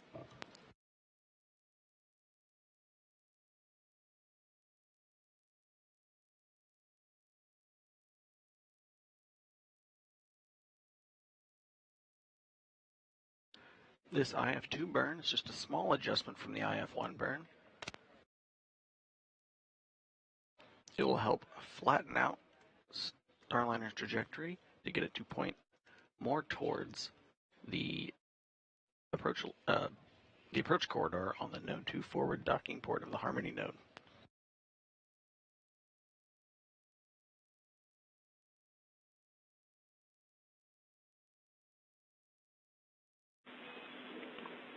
Starliner, go for the IF-2 burn. Go for IF-2. And we're go for this IF-2 burn. This burn should only be about 1 second long.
on my data flashing on the flight over track.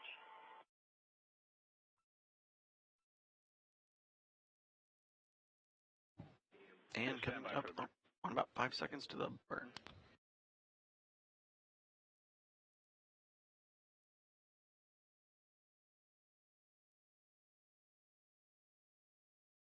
Good burner.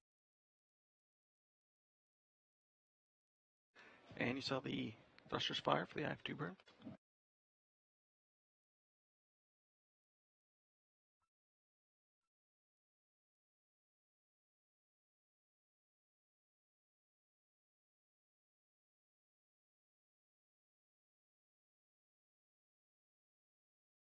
That burn happening right on time, 10:07 a.m. Central Time.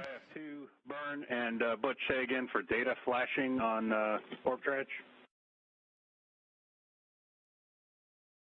The nav FLIR, the white converged, and then 4.02, then inbound fly around, and then the destination A and B in the ARD region. Not all flashing at the same time. Different ones would flash at different times. It's steady now, but it was doing a lot of flashing. Go away, come back. Go away, come back. Okay. Yeah, that was my next question.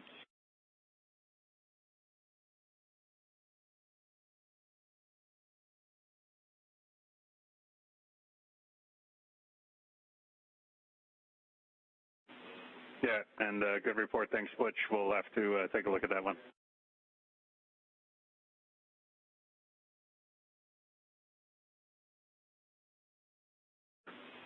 And Starliner, we're curious, with that flashing on the parameters, are you comfortable enough that you can command a destination A or B?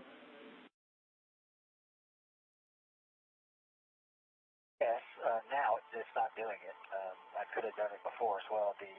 Where you actually do the commands, it was fine. Like the abort and the recover, those never flash. It's just the white text. And the reason I called you, I know it was right before the burn, because I was hoping to call your attention to it in case it was still doing it and you could see it. So my apologies. Yeah, no, appreciate it. Sorry, we just didn't copy the whole transmission right before the burn.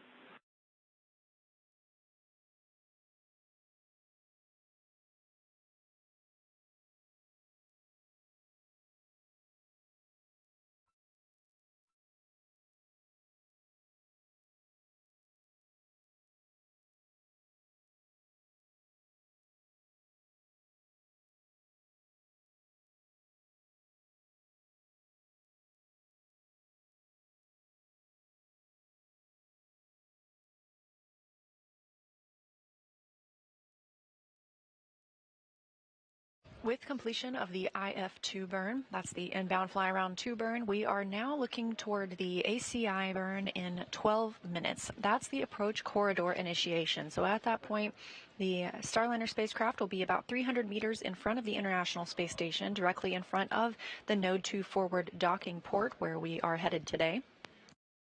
Once we get to the 260-meter mark, the crew will take manual control of the spacecraft and do another manual piloting demo.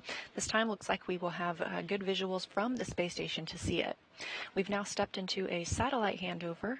The space station uses tracking data relay satellite systems, and we periodically experience these handovers as we switch from one satellite to the next, but these are tracked and, as you can see, usually very quickly regained.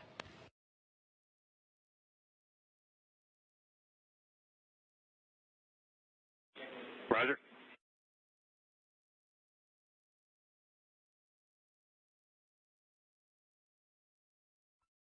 The only issue, there's a fair amount of, I think it's RCS jet residue on the window, outside the window. Okay.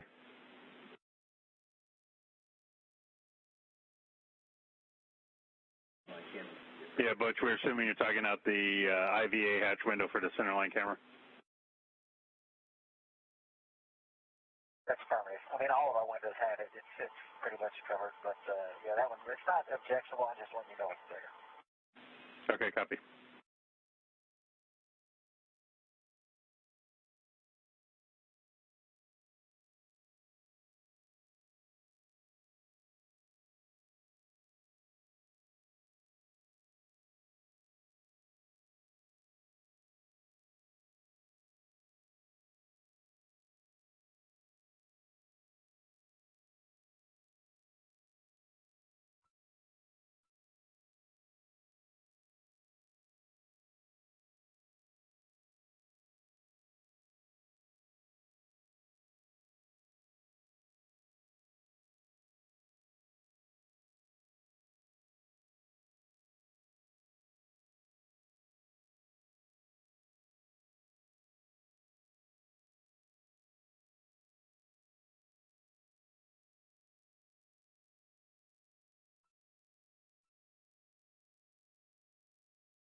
And Starliner continuing its slow approach as it gets near the box to start the ACI burn.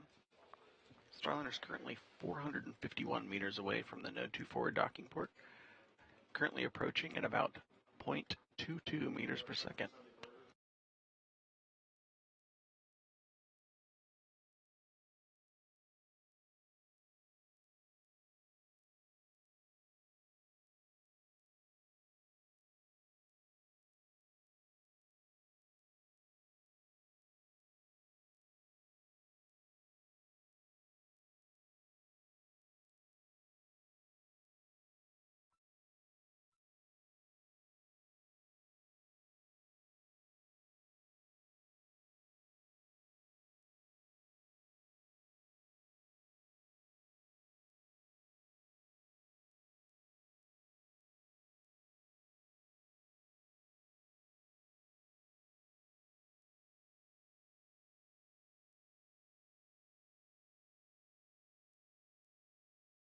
Sunny just checked the camera battery. It says 134 minutes, three-quarter charge.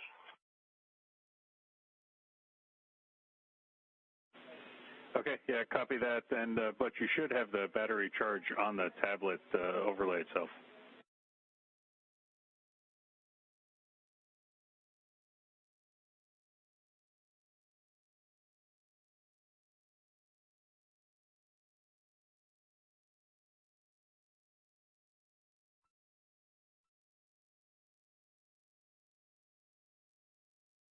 Okay, you mean the camera battery is on the overlay? Yeah, should be on the tablet.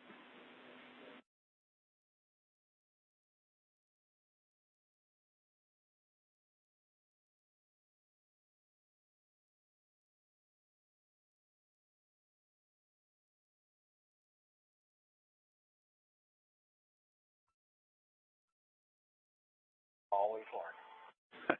Roger that.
Starliner Houston on a big loop for words for the jet fails that we have. We're planning on doing a hot fire test before we get into the KOS to see if we can get those jets back. And big picture, what that means is that once we get to 260 meters, you're going to go ahead and press through the procedure and put the Starliner in the station keeping inside the corridor. But we're not going to do the manual control demo. You're just going to station keep for us. I'll get you words to get us in a free drift when we're ready. We'll test fire the jets, and we'll see what the data tells us. But essentially, we're just going to be in and out of hold, and you're going to have to do some station keeping in that time frame.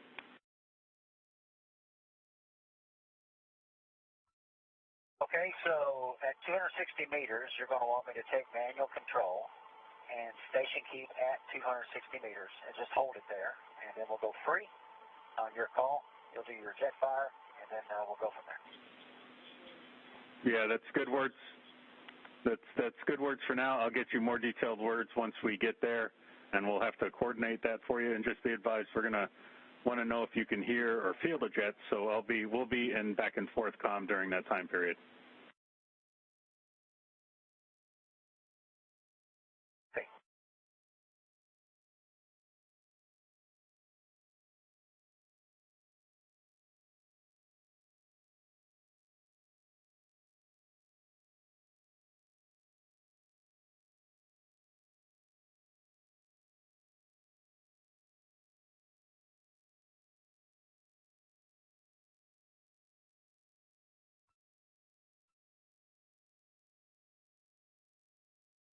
We are in another satellite handover with the tracking data relay satellite systems on the International Space Station. We've just heard some comms to the crew about the plan for 2 reaction control system thrusters that they are troubleshooting.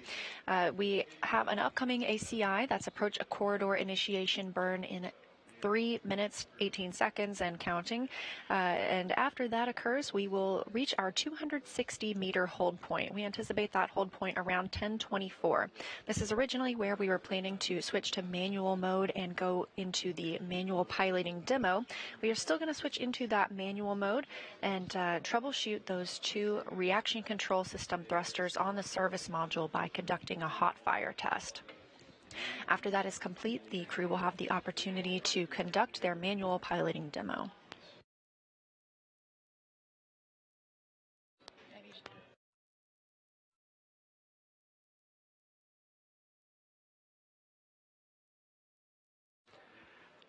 So the 2 RCS jets that are currently being investigated, they were preemptively turned off by the flight control system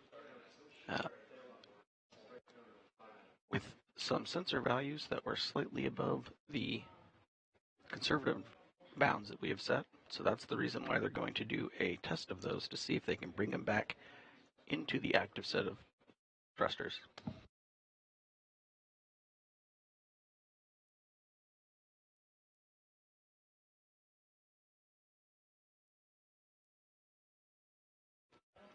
Looking at the Vesta views on the screen, the upper right camera, or the near field viz camera, is currently in feature track mode. You can see some cyan light blue outlines around different features of the station. That lets people looking at the images know that Vesta is correctly tracking where it thinks it knows. Go for ATI.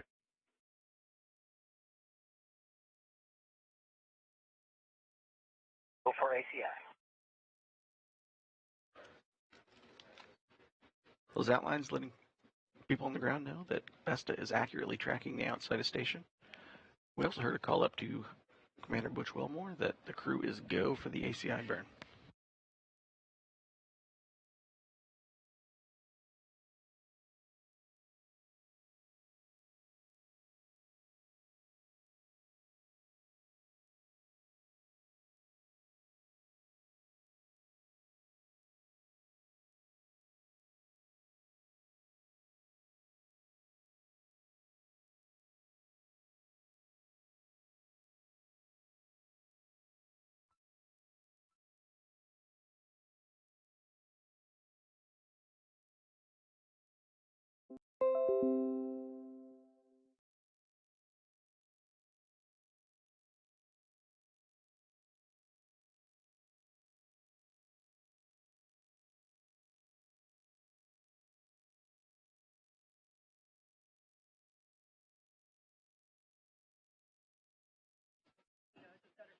And that ACI burn just started and stopped.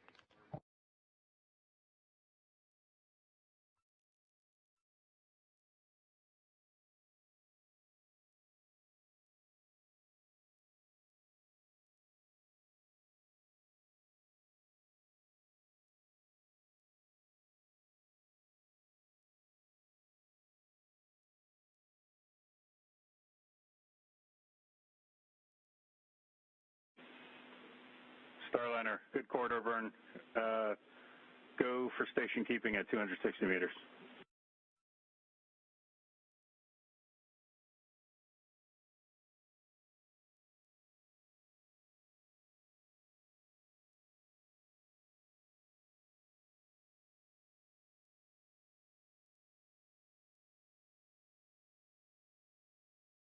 We are coming up on that 260-meter hold point following the ACI, or Approach Corridor Initiation Burn, right on time at 10:22 a.m. Central Time.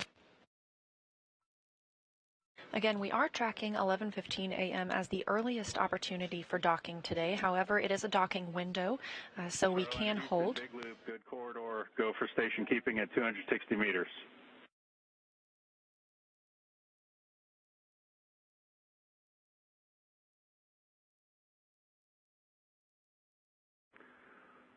Hold at 265, hold at 260. Yeah, good readback.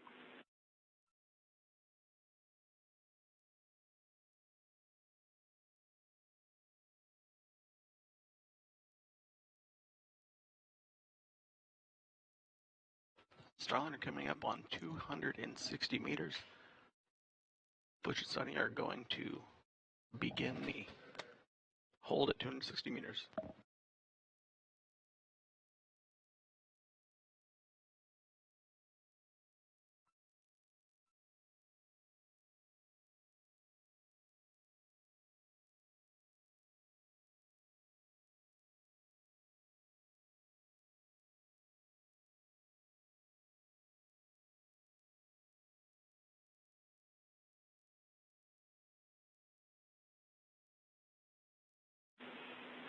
Starliner in this hold for your trajectory. We're looking for about a 10-minute football.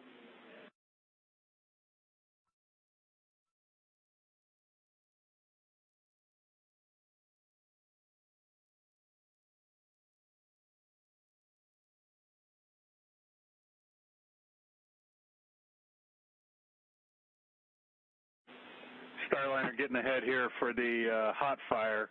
I want you guys to go ahead and pull up 12.10.218, 12.10.218, step 2 for the hot fire procedure.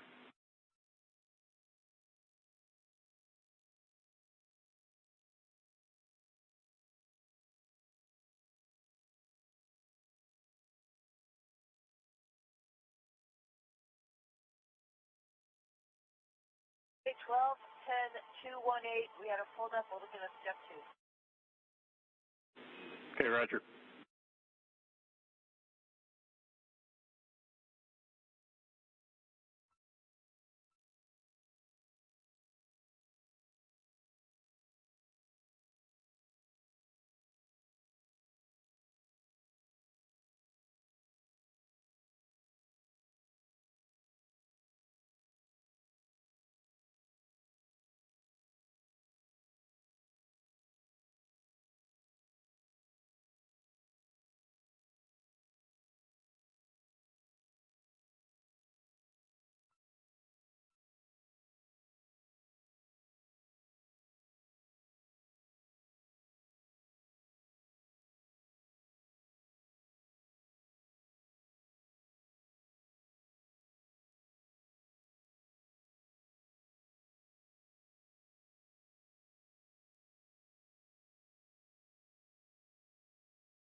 This is a view of Starliner from the International Space Station. The spacecraft is now aligned with the International Docking Adapter on the Node 2 forward port. That's its intended destination today. They are currently holding at the 260-meter mark. This was a planned hold, however, it is being extended to troubleshoot 2 reaction system thrusters.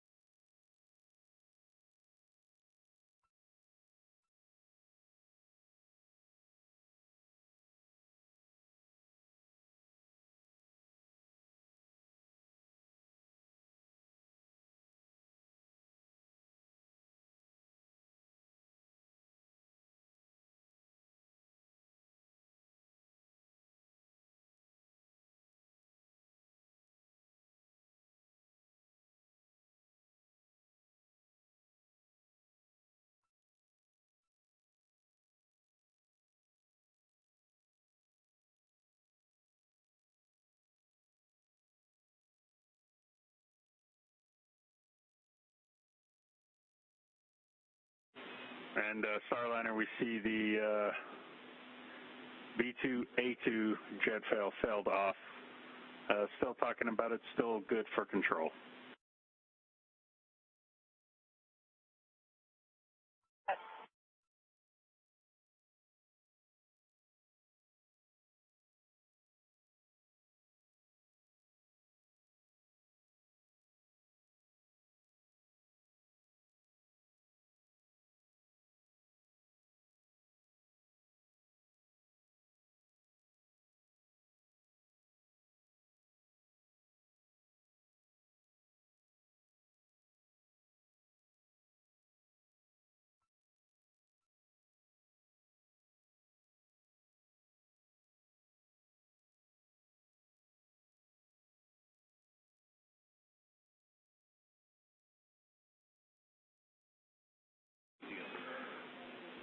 Hey, Butch, we need to sweeten up the trajectory a little bit. Can you give us a couple ups?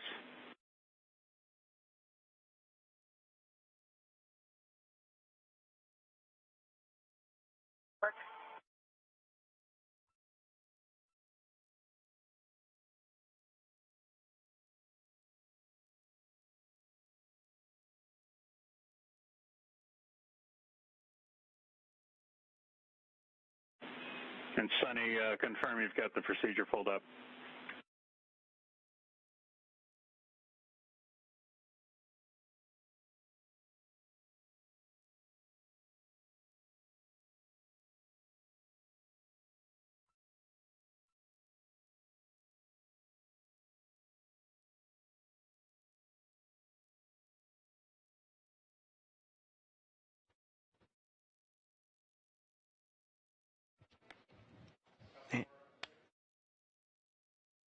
And Capcom Neil Nagata flowing a few messages up to Butch and Sunny. They're currently continuing to. Hey, Butch, for the trajectory, we want to show that we're going to be above the docking axis for 10 minutes.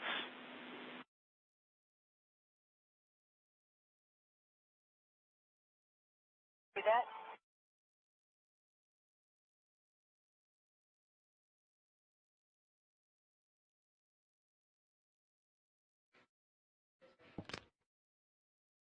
Crew's going to continue their hold outside of the approach corridor.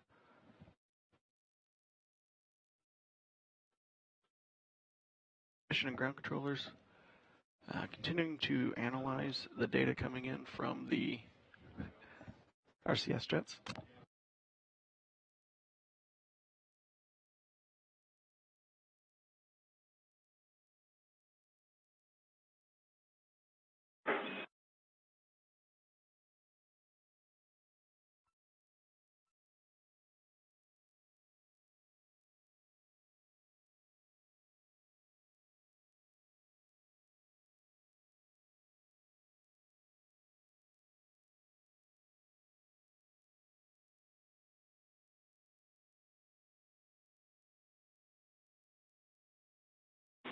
Hey, Sunny, are you guys ready to execute the SM hot fire test procedure?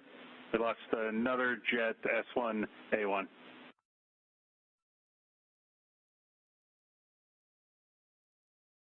Are ready to execute the procedure. I'm with you on step 2 of 12.10.218.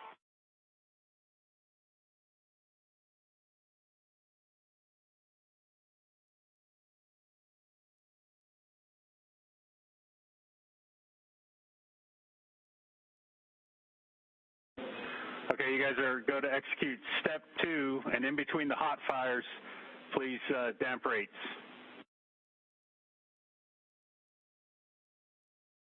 Stand by.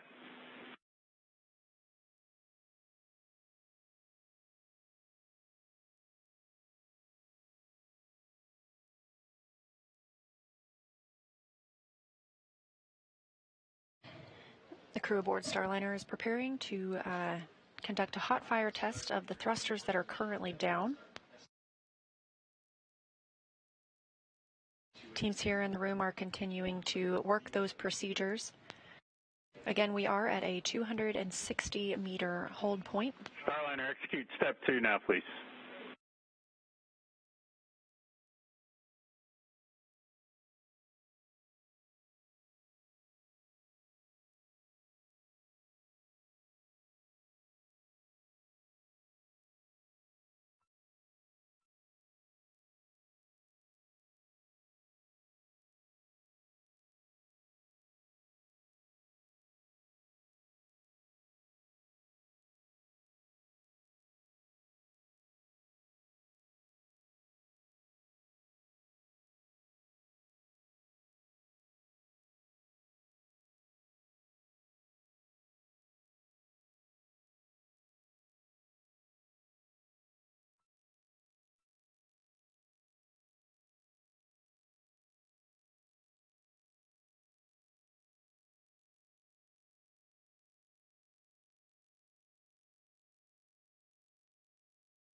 Starliner. We see step 2 complete. Roger.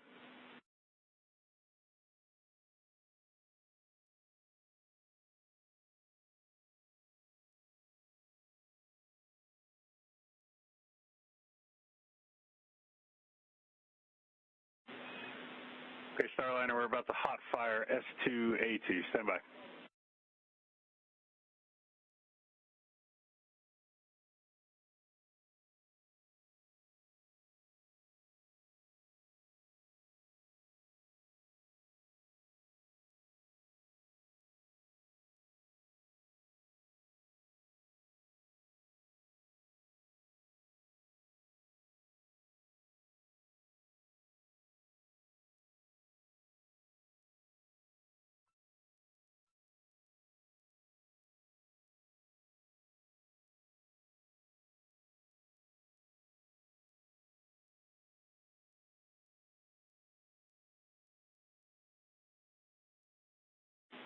Starliner did a hot fire S2A2. We'll need you to point back at the target, please.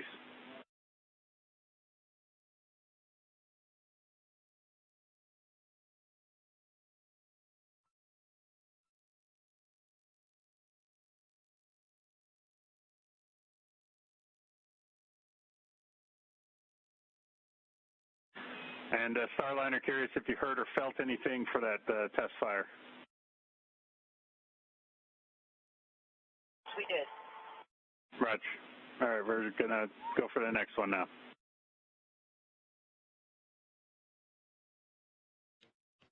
And mission controllers here, working through hot firing the jets that have been toggled off. They're doing a one by one, going back and forth between that and having Butch hover in the corridor.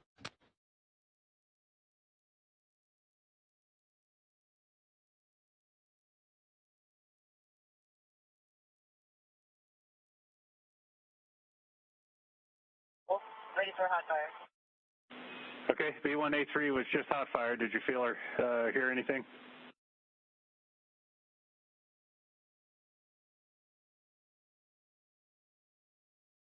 Specifically. Okay, we're going to. Right again. Well, we're going to set up for the next one now.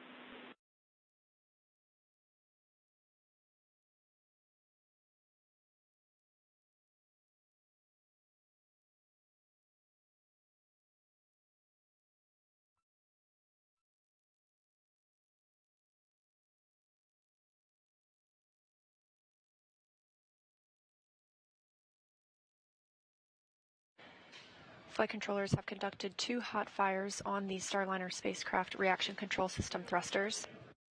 They are now preparing to hot fire 2 more thrusters.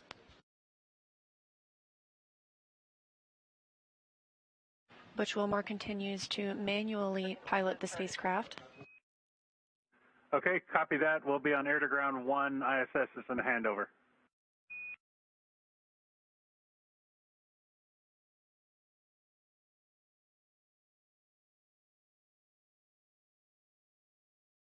Houston, how do you hear our air to ground 1? Yeah, loud and clear. B2A2, we just hot fired. That was the one you felt. That's affirmative.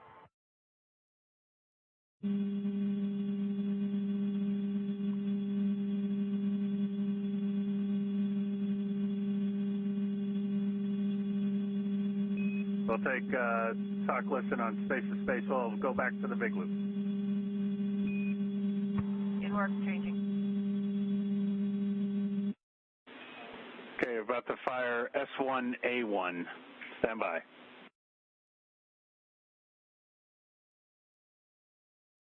Right.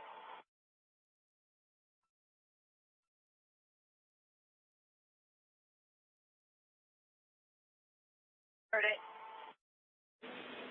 Roger.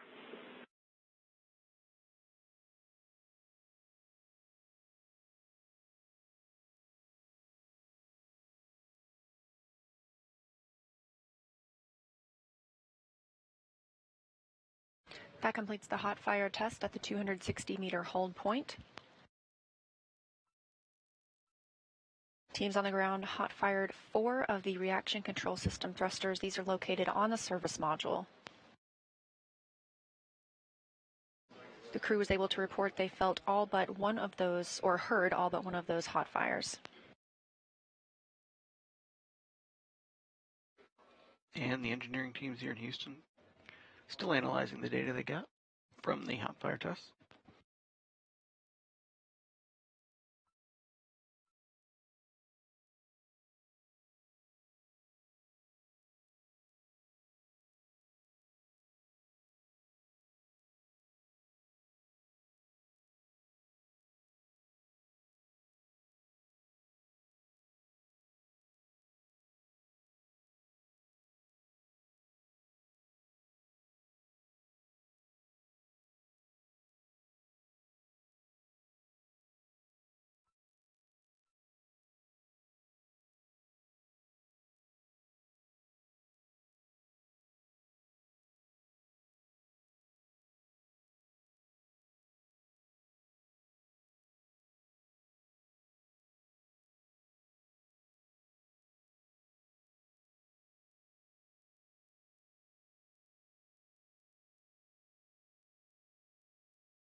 Starliner saw good burn performance on B2A2 and S2A2. We're going to inhibit, fail off, and get those back into the set. That'll restore 6th-off control. And we're still assessing the other 2 jets.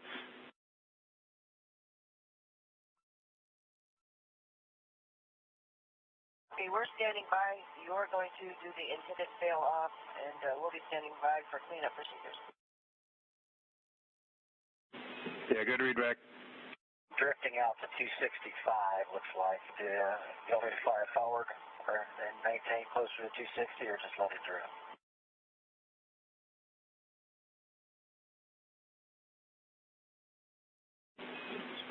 And Butch, go ahead and sweeten that up to get us back into 255 to 265.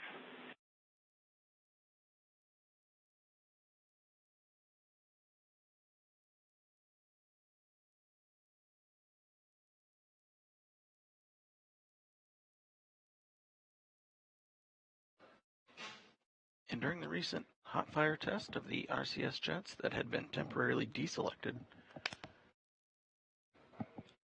the hot fire test determined that 2 of the thrusters were still performing nominally. They just happened to have a slightly out of range sensor value.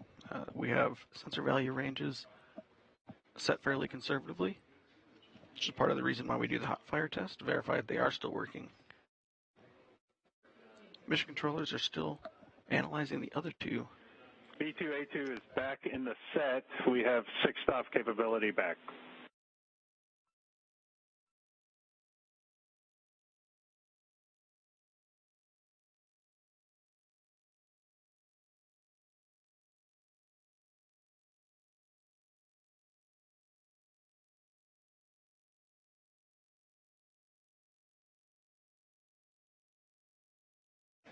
And we do have Butch Wilmore continuing to manually hold the spacecraft at this 260-meter point away from the station.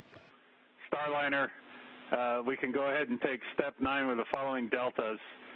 We want your ADI reference frame LVLH and manual controlled hold reference frame LVLH, then point hold, transpulse.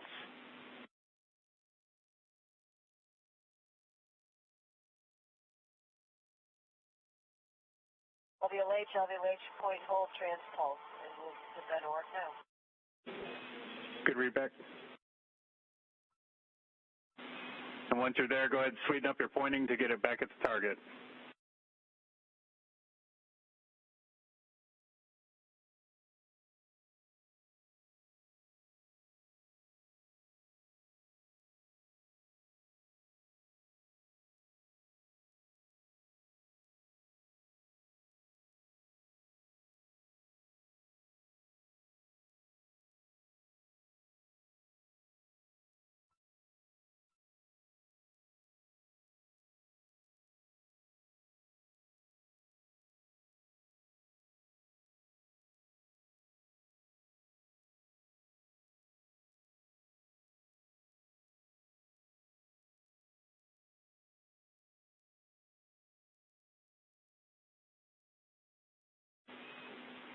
S2A2 is back in the set.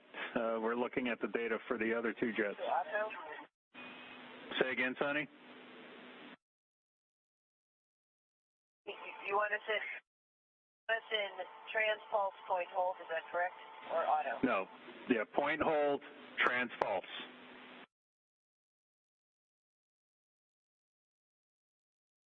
We're there? See it.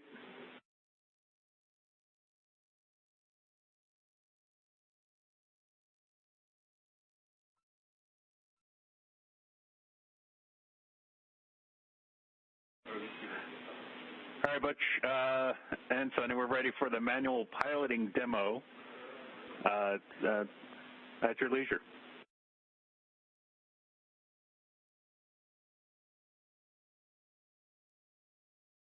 I think I got all axes there, Houston. I'm good with manual piloting. As expected, except for when we didn't have the full 6 off.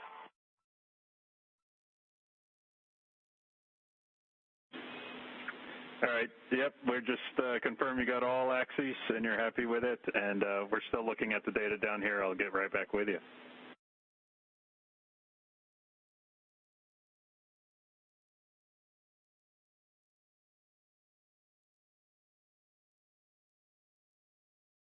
And as teams continue to analyze the data they've received from those hot fires of the 4 RCS, or Reaction Control System thrusters, they gave the crew the opportunity to conduct the manual piloting demo. They are still at that 260-meter hold point. This is where the demo was initially intended to take place, and due to the station keeping that they've already been performing during these thruster firings, Butch Wilmore reports back that he feels like he has a good idea of control of the vehicle, and he feels that the manual piloting demo itself is complete.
And we have been tracking a docking at 11:15. We've recovered enough jets to get back enable 1. Enable 1 is good. I'd like you to configure backup for enable 1.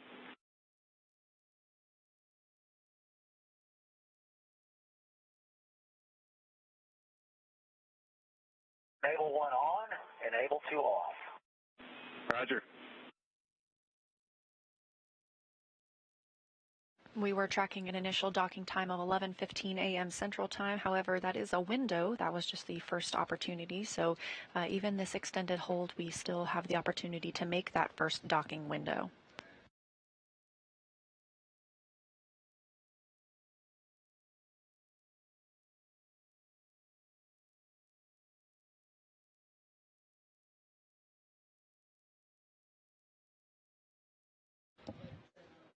Starliner is continuing to station keep out in front of the approach corridor for ISS, as both ISS and Starliner are about to enter a period of darkness.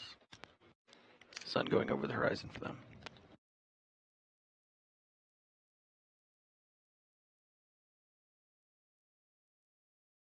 And just as expected, they have entered that orbital nighttime. The International Space Station sees 16 sunrises and sunsets a day, and the orbiting laboratory and Starliner are currently flying approximately 258 statute miles over the Seychelles.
Starliner Houston on the big loop. So here's the deal right now. We are zero fault tolerance to 6th off control, so we cannot technically get into the keep out sphere. However, we would like you to go ahead and fly us in to 200 meters and station keep at 200 meters under manual.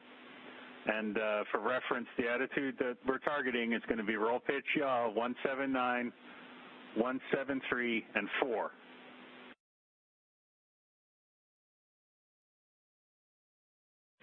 And you're good to do that now.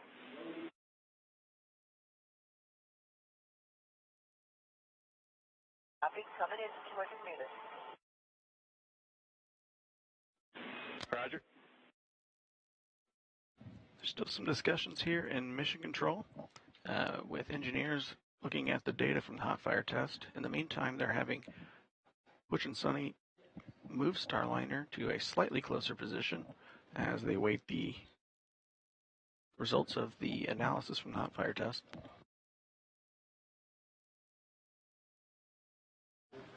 The vehicle is still being manually piloted, and we heard the call that they do not have the go to enter the keep out sphere due to the current configuration. However, as Jim mentioned, they are flying into near that 200-meter point. The keep out sphere is a 200-meter radius around the International Space Station, sort of an invisible boundary.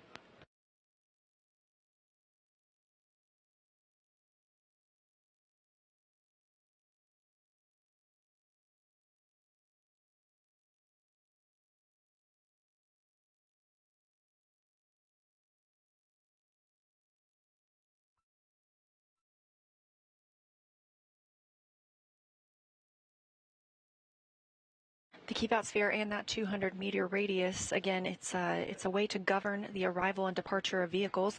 Essentially, before a spacecraft can enter the keep out sphere, it has to be at least 4 orbits safe, meaning if it were to lose control of its thrusters, it would not enter that 200-meter radius within 4 orbits.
Again, to keep you updated on where we are at, we are troubleshooting 4 reaction control system thrusters on the service module of Starliner.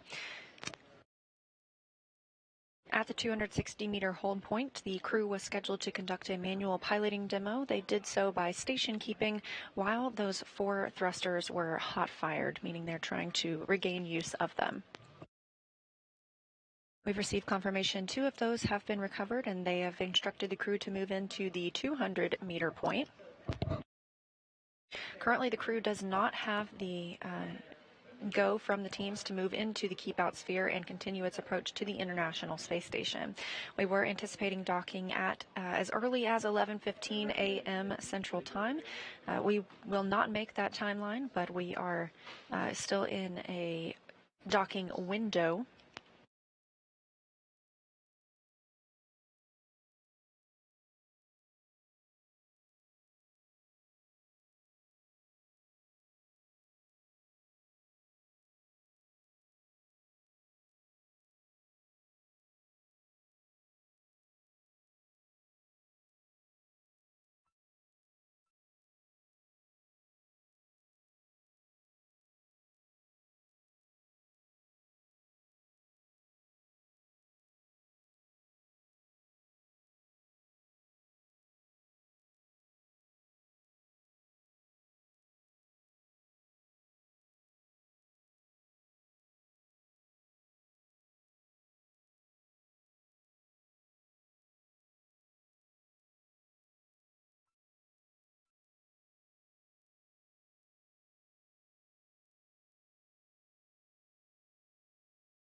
To recap the last few minutes of what we've been seeing here in the Starliner flight control room.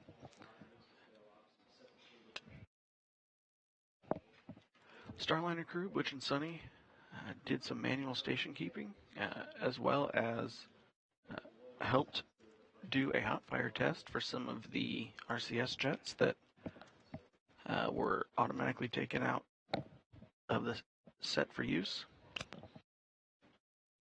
Currently, 2 of the 4 that had been preemptively turned off are now turned back on. They saw good data from them from the hot fire test. There's a lot of chatter on the back loops from Mission Control and the engineers. They're currently discussing a few more of them. Since the hot fire test, Butch and Suni moved slightly closer to in the approach corridor. All is preparing for the next phase once they finish the analysis of the RCS jet data.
Starliner Houston on the big loop. See you in the hold box. If you can just station keep there, 200 to 210.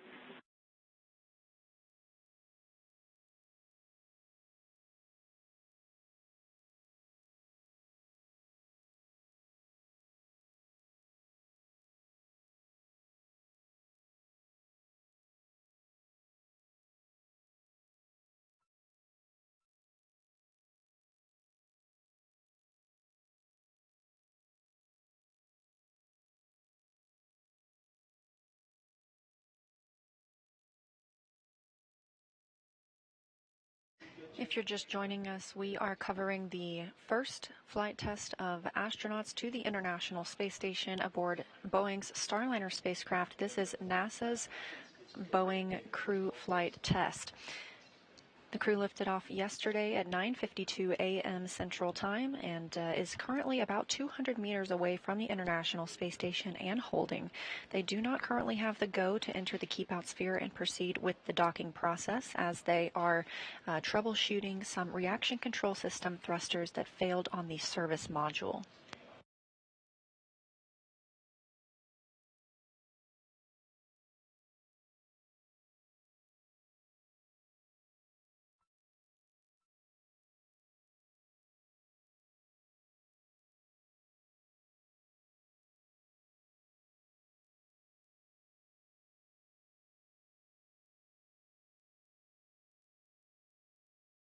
Aboard the Starliner spacecraft are NASA astronauts Butch Wilmore as commander and Suni Williams as pilot. They are currently manually piloting the spacecraft at that approximate 200-meter hold point.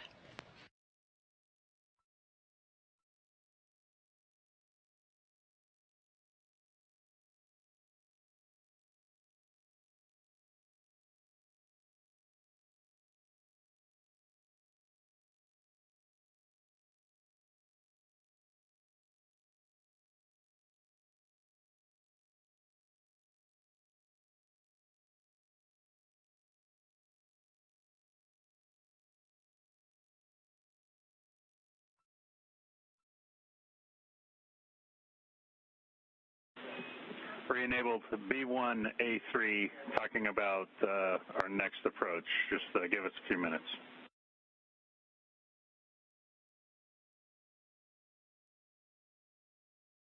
Hi.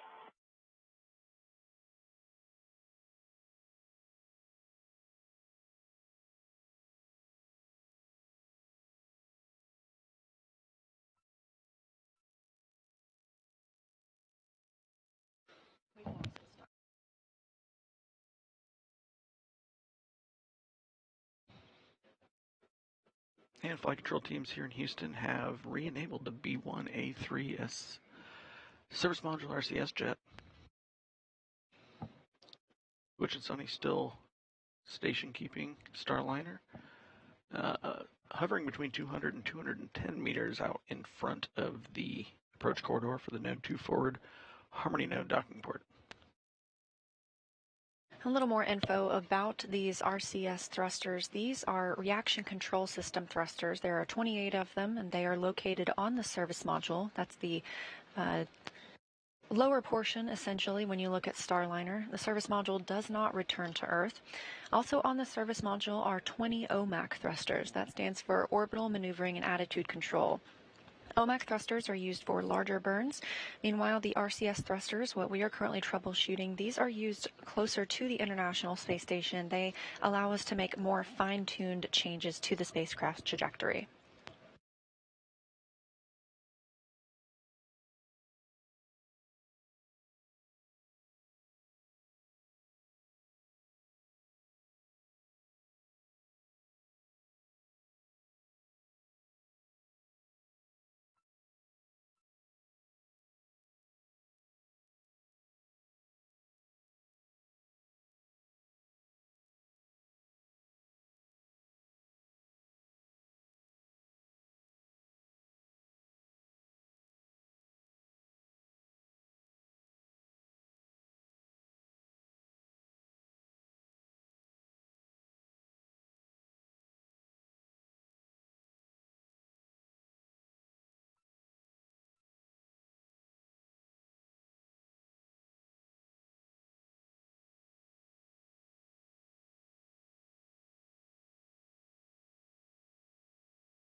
we're about halfway through the orbital night period for Starliner and ISS.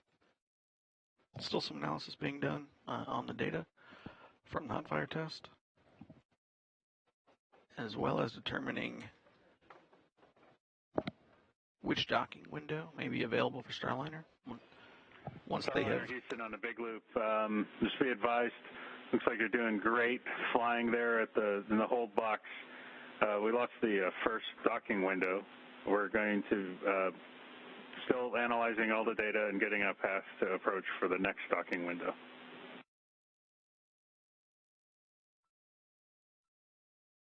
See that?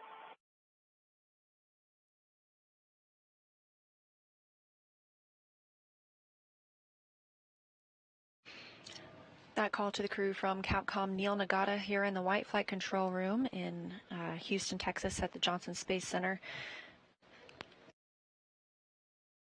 We were anticipating the earliest docking today for 11:15 a.m. Central Time, but with that call, we will not be making this first docking window. The second of those windows opens at 12:33 p.m. Central Time. And just so you're aware, we deactivated Mustang to help out main B power margin.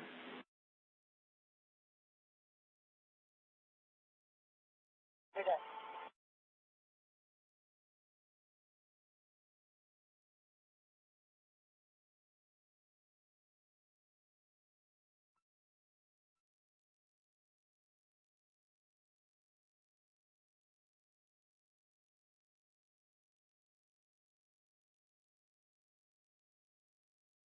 So we're going to power off the centerline camera for now. We've got to get bested. Yeah, we're good with that.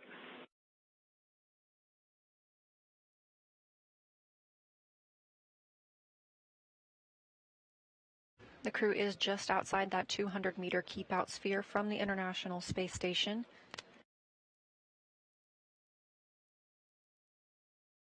And Butch Wilmore continues to manually pilot the spacecraft.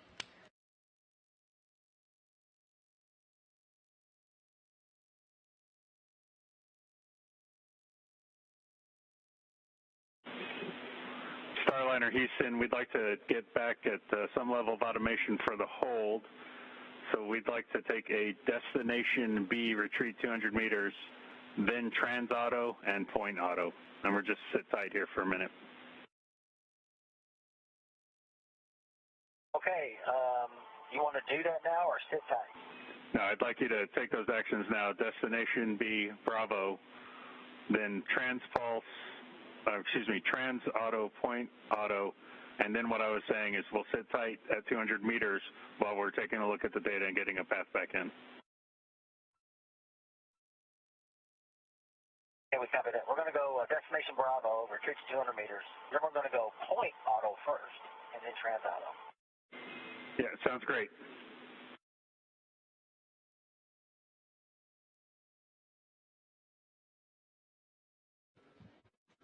Capcom Neil Nagata flowing up some information to Butch and Suni. They're following a short procedure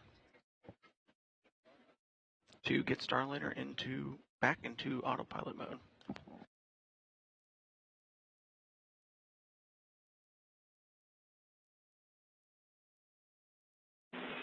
Expected message, T2A2 is not where we're looking.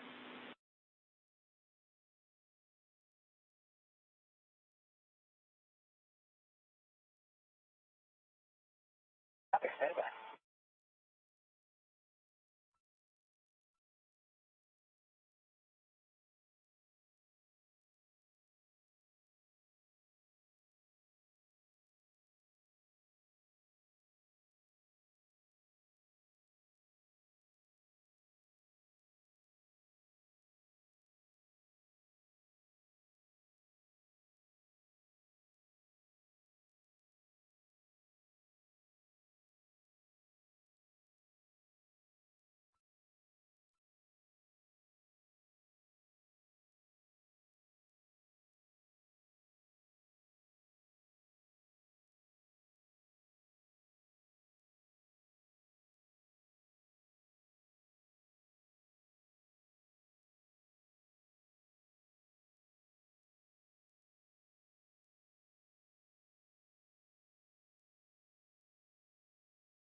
Starliner, yep, T2A2 failed off, still have fault tolerance 6 off control.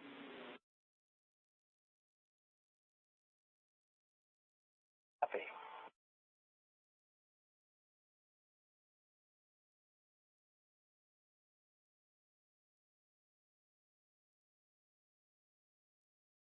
I'm not going to try to figure this out myself. Are we still good at Enable 1? Backup control? Stand by.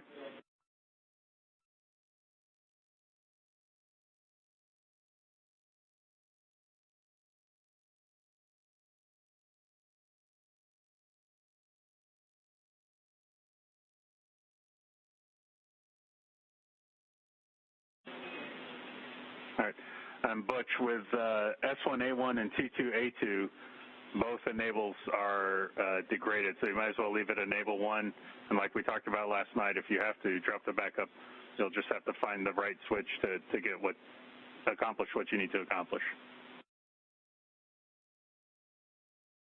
That's what I figured. Thanks. Got it.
You're watching live coverage of NASA's Boeing crew flight test to the International Space Station with NASA astronauts Butch Wilmore and Suni Williams aboard the Starliner spacecraft.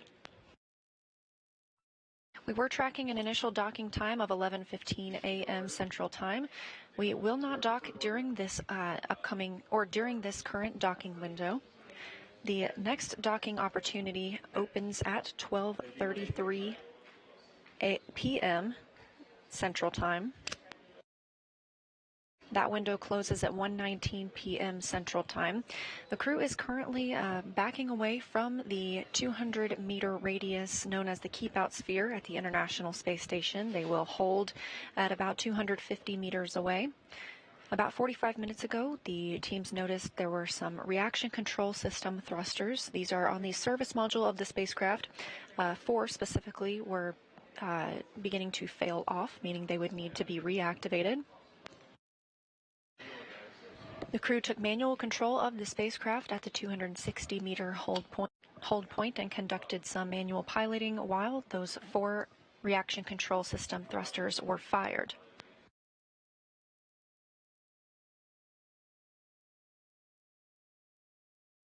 With the current configuration, the teams have not currently given the go for the astronauts and the spacecraft to move inside the Keep Out Sphere. That Keep Out Sphere is a 200-meter invisible radius around the International Space Station, and the spacecraft must be considered 4 orbits safe, meaning it would not move into that radius within 4 orbits if it were to lose control of its thrusters.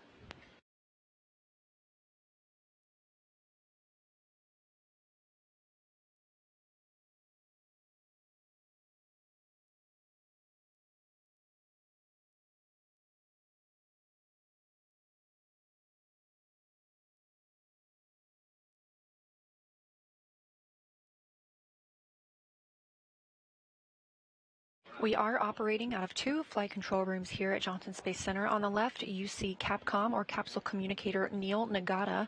He's the voice you've been hearing speaking with Butch and Suni aboard Starliner. We're in the white flight control room. This is the Starliner flight control room. And on the right side of your screen is the International Space Station flight control room just across the hall, where teams are leading the space station and all of its systems.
Starliner and Station Houston on the Big Loop.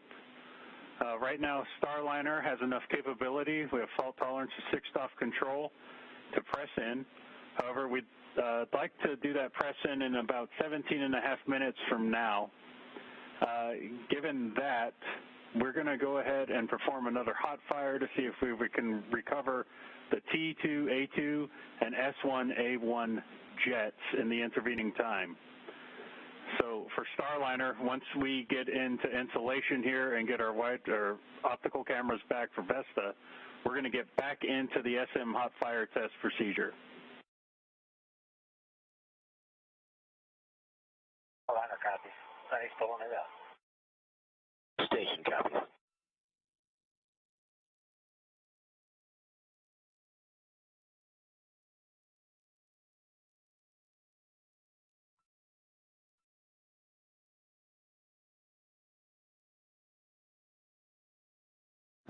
That call from Capcom, Neil Nagata to Butch and Sunny and Starliner.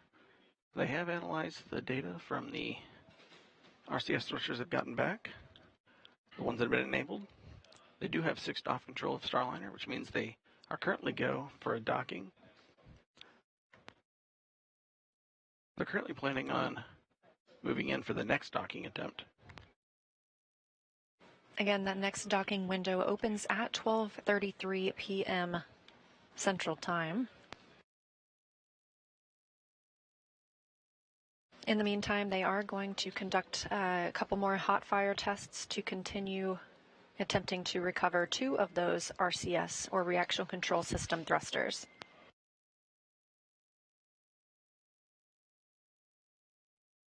We are reaching the end of the nighttime period for ISS and Starliner. We should expect some views of both Starliner and ISS from each other's cameras shortly.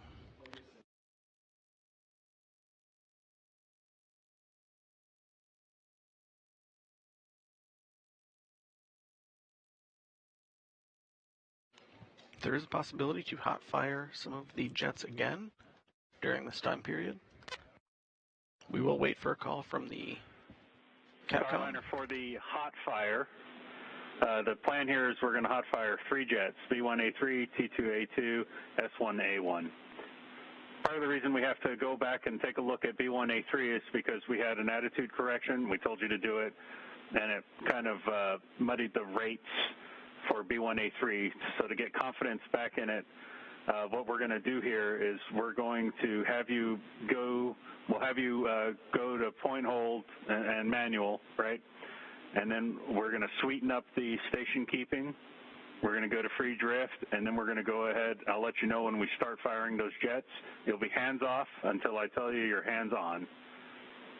How copy? We go hands off the 10-minute hands on after we go free drift. We're ready. Okay, and also to make things a little simpler, we're going to stay in LVLH for this one. So stand by for my next call to get us configured. Standing by, yeah, we like LVLH. We were curious while we were inertial to begin with. Thank you.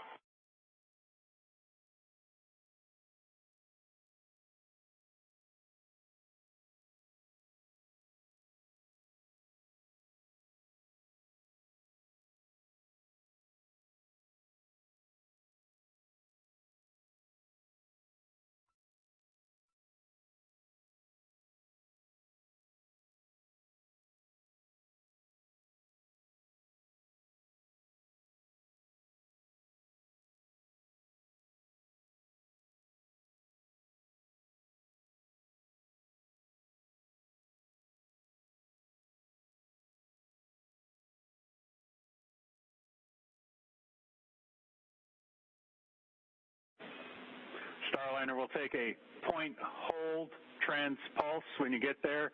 Stand by, Ray will give us some words to sweeten up the station keeping.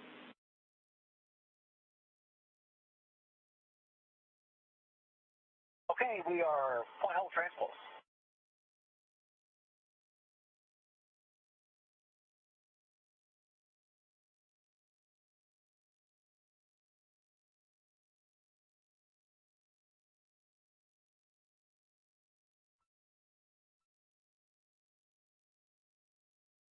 This view coming from the International.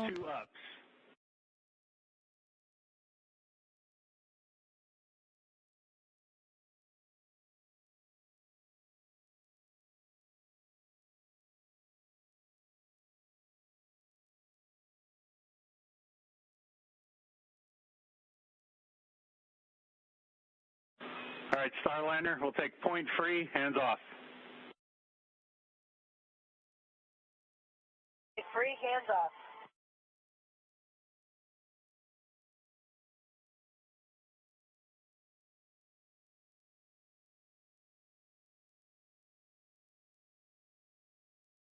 Again, this view live from the International Space Station, and you can see Starliner still at that approximate 220 to 250 meter point. The space station and Starliner are entering into an orbital daytime, currently flying 259 statute miles over French Polynesia. Of course, we've been keeping you updated with all of the Starliner updates here in the White Flight Control Room, but my teammate Gary Jordan across the hall has been keeping tabs on everything space station. We'll go to Gary. Heard a jet fire on board. Roger.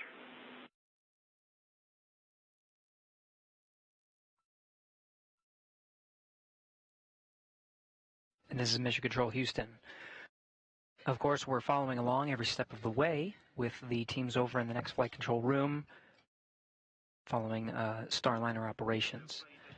Some of the views you were seeing were of the flight director, Vincent LaCourte, speaking with Ed Van Cise, flight director over in the Starliner flight control room, coordinating on entering that keep out sphere. We've been showing you periodic views of some of the telemetry that shows that sphere. Now, of course, once we cross that boundary, we're, of course, now in integrated operations, but that boundary needs to be carefully coordinated before pressing in and make sure it has the right fault tolerance.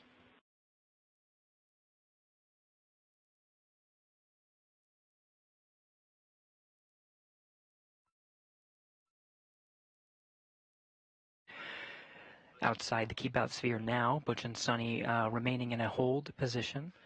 That go to proceed inwards has been given by the teams confident enough in the configuration of Starliner with the necessary redundancies to back away if needed once inside the keep-out sphere. Lots of coordination happening on both sides before giving that call.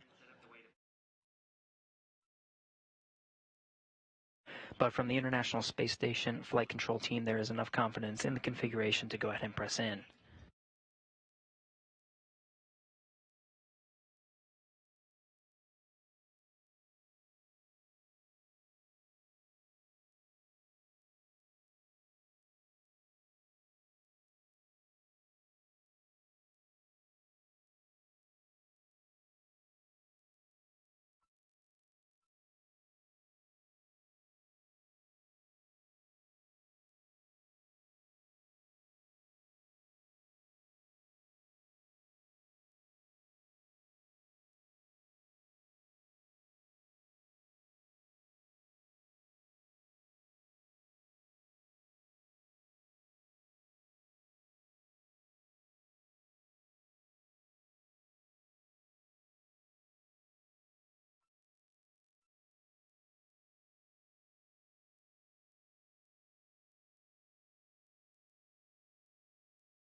And we're following along with these views from the International Space Station.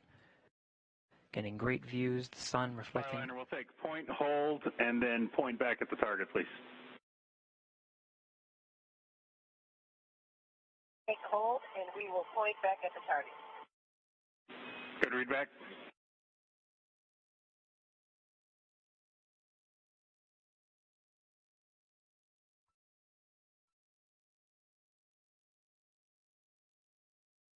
The point hold of the Sarge being one of the features of the International Space Station. The Vesta system, which we've been talking about on Starliner, tracks some of the features of the International Space Station, just making sure the pointing is right, and we do have some time to figure it out.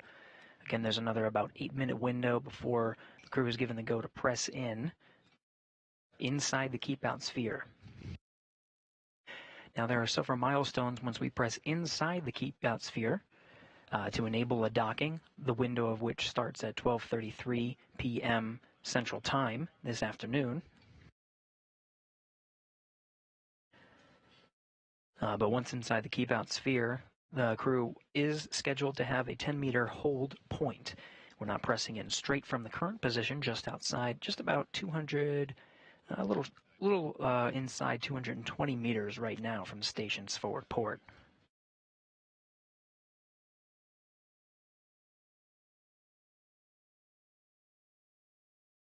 If that's okay with you, and otherwise it's good. Good with the attitude. Point free, hands off.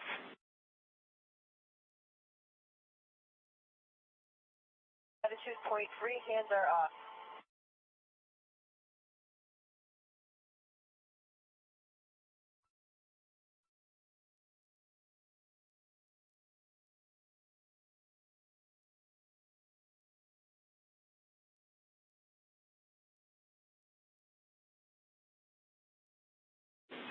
S1A1 fired. Jet fire. Roger.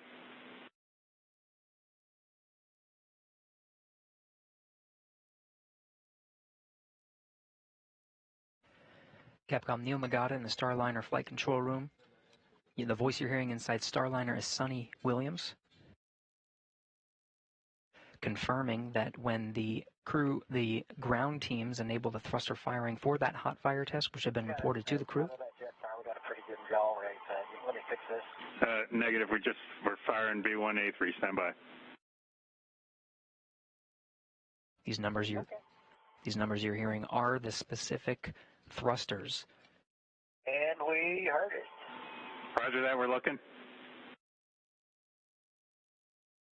You heard confirmation of feeling some of those thrusters, S1A1, B1A3. These are the specific thrusters that are targeted for these hot fire tests before proceeding into the keep-out sphere.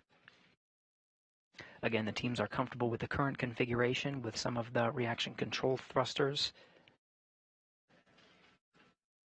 In the current configuration off, however, some of these thrusters that are being fired now are part of the hot fire test to try to recover some of those. Even though there is redundancy, recovering those would just add enough redundancy or additional redundancy outside of the already go configuration.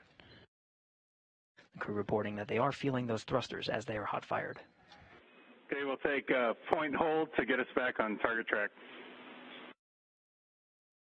Point hold and take us back and point us back to the target.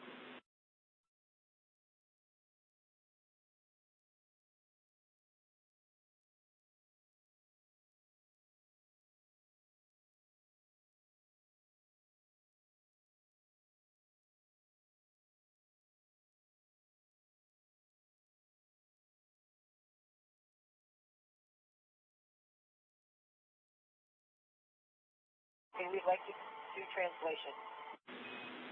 Stand by.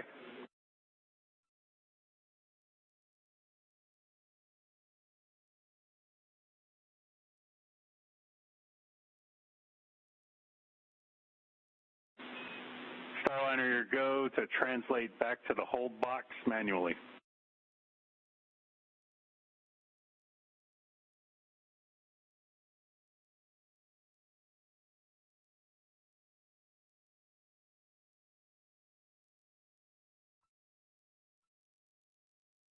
From the view of the space station, you're looking at Starliner a little more than 220 meters away.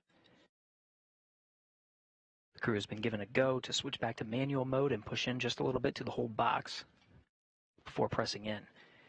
Teams continuing to analyze the hot fire test. And we're tracking and following along with the teams before going ahead to press in. From this view in the orbital daytime, you can see some of the RCS jets firing. as crew takes manual control.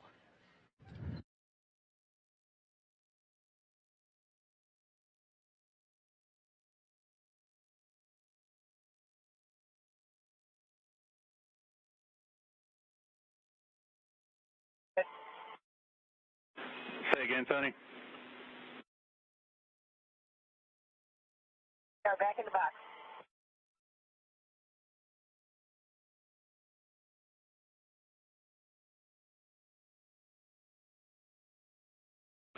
And can you guys get us in 200 to 210 meters, please? 200 to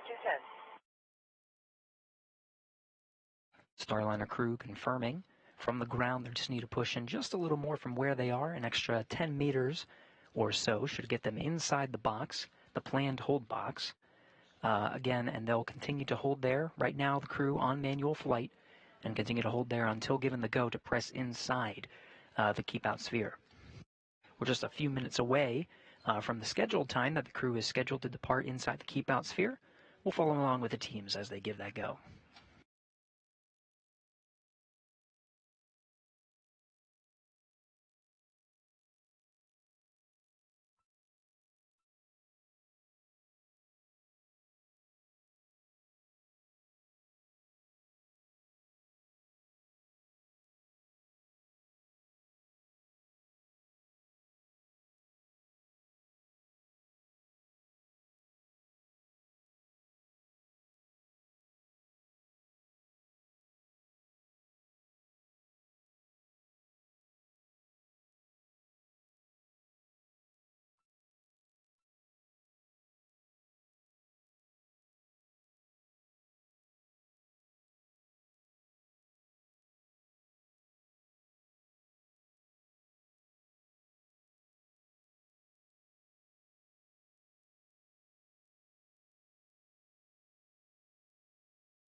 This is Mission Control Houston. You're getting live views from the station of the Starliner, Butch, Wilmore, and Sonny Williams inside, manually piloting the Starliner in a station-keeping hold position. Right now, just about 212 meters from the station. Station and Starliner are flying approximately 257 statute miles over the Pacific Ocean, approaching the west coast of Mexico, about to fly over the Midwest of the United States on a northeastern trajectory. In an orbital daytime, you're getting great views from the outside of the station. Teams continuing to analyze the Starliner before going ahead and pressing in to the keep-out sphere. The earliest window to do so is crossing right about now, but we'll wait for that go from both teams concurring to press in and go through those next steps to the 10-meter hold point. We'll get that view of Starliner a lot closer than what we're seeing now. We're attempting right now the second docking window, continuing to look at the Starliner and its systems, the reaction control thrusters that are needed to enable a go to proceed inside the keep-out sphere and ensure safe docking to the International Space Station. The window for that second attempt opens at 12:33 p.m. Central Time. That's, of course, Starliner Houston, see you in the box. We'll take auto. Auto.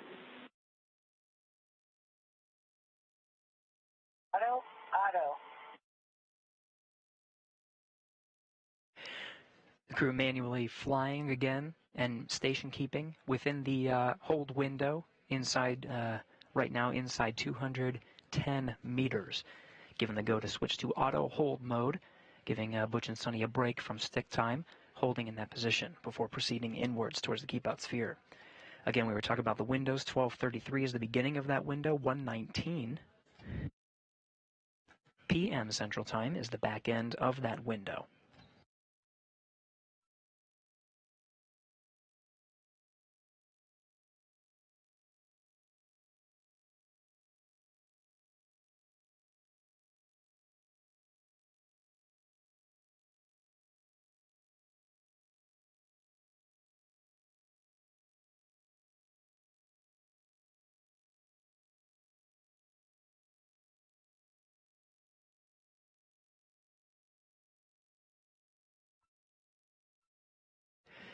Flight controllers here in the International Space Station Flight Control Room, continuing to evaluate steps needed to ensure a go to proceed inside the keep out sphere, and go ahead and press in for that attempting for docking within the second window. We're following along very closely and coordinating. Houston. So based on the hot fire test, the T2A2 and S1A1 had satisfactory results. We didn't get a result out of B1A3. So we're going to re-enable T2A2, S1A1, and inhibit B1A3.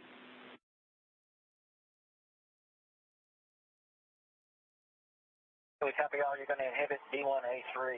The other two, we see one of them back online, and it felt like the rest of them to us. I'm not sure what your data shows, but okay, copy all. Okay. Just read that back. You felt all three. Yes, we felt all three. Roger.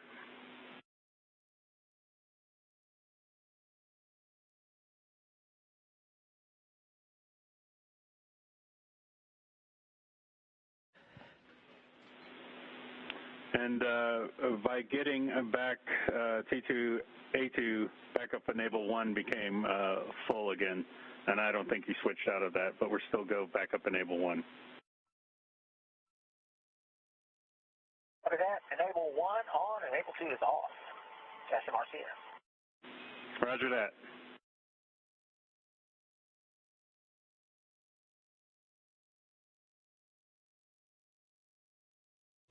So again, holding outside the keep out sphere, Butch Wilmore, Sonny Williams inside the Starliner spacecraft, working hand in hand with the ground controllers here, or the flight controllers here in Mission Control Houston, specifically the Starliner flight controller room in the room next door to the International Space Station flight control room.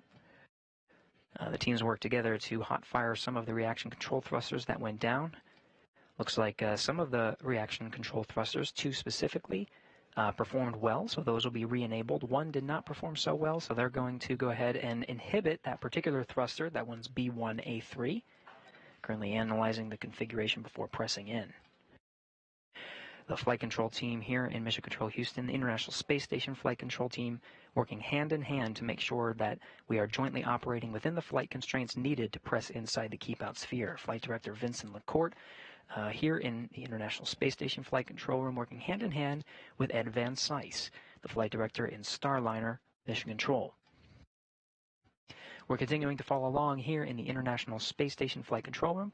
Let's go ahead and head over to the white flight control room with the Starliner teams following along. Starliner, Leah and Jim. Go to recover. It's an orb traj tab stop 8 for recover.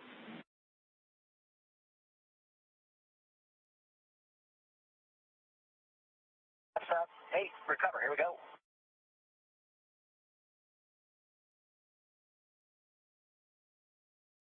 Thanks, Gary, and welcome back to the White Flight Control Room here at Johnson Space Center. Yes, we are monitoring Starliner here in this room, all teams continuing to analyze the data from the recent tests. And as you can see, Starliner in this live view from the International Space Station, it is essentially parked at about 200 meters away from the station. Again, we are waiting to move into the keep-out sphere, that 200-meter radius around the space station. We are targeting the next docking window that opens at 12:33 p.m. Central Time. Now we are in another tracking and data relay satellite system handover. We expect to regain those visuals shortly. Meanwhile, here's another good look at the teams in Mission Control Houston, both Starliner and International Space Station. As Gary just shared, over there on the left, in the middle of your screen, that is Neil Nagata. That's the Capcom you've been hearing speak with the crew. Down toward the bottom in the white shirt is NASA astronaut Mike Fink. You may have seen him on the launch broadcast yesterday. He is also a crew member for the Starliner 1 mission. Up at the top of your screen, that's Flight Director Ed Van Cise.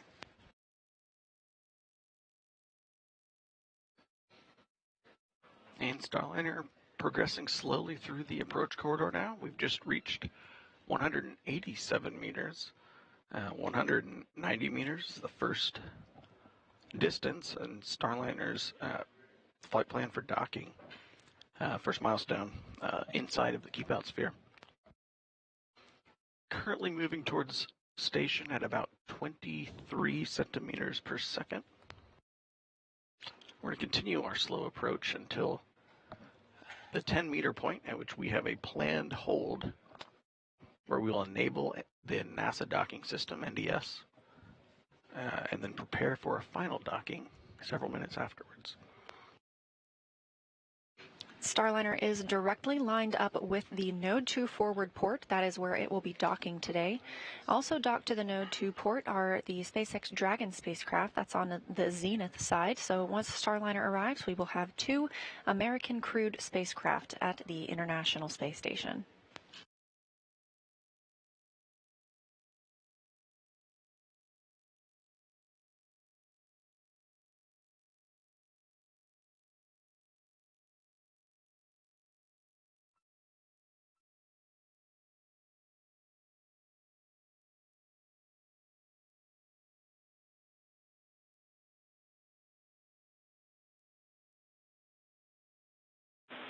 Station Houston on the big loop. Starliner is inside the keep out sphere. Begin monitoring per 1.106, step 1.1.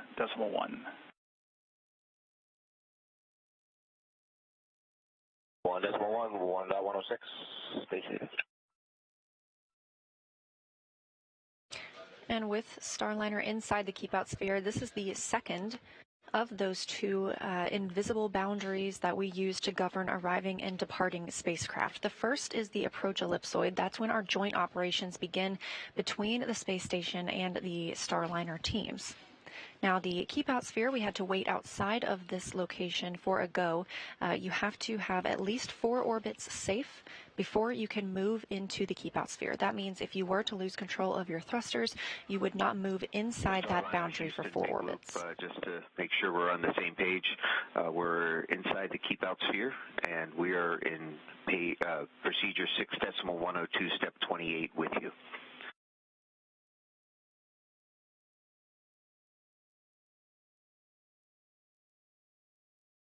and Starliner is with you. Light fill 2's up to 45 hits.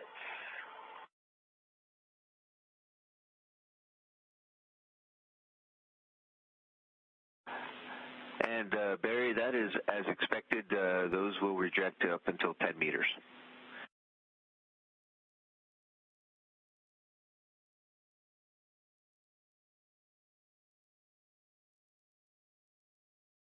As Starliner continues its approach, both it and the International Space Station are flying approximately 261 statute miles over Kansas, crossing into Nebraska.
Another satellite handover as Starliner continues its approach to the International Space Station. Again, we track these handovers on the tracking data and relay satellite system, and we have regained that visual communication of Starliner on its approach. Again, we are inside the keep-out sphere. Starliner has been given the go to proceed, and we are targeting the earliest docking time for 12:33 p.m. Central Time.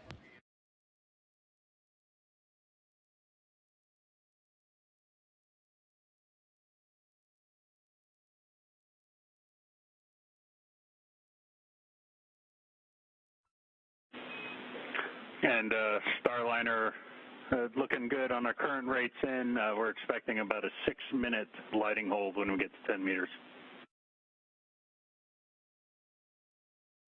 6-minute lighting hold, copy.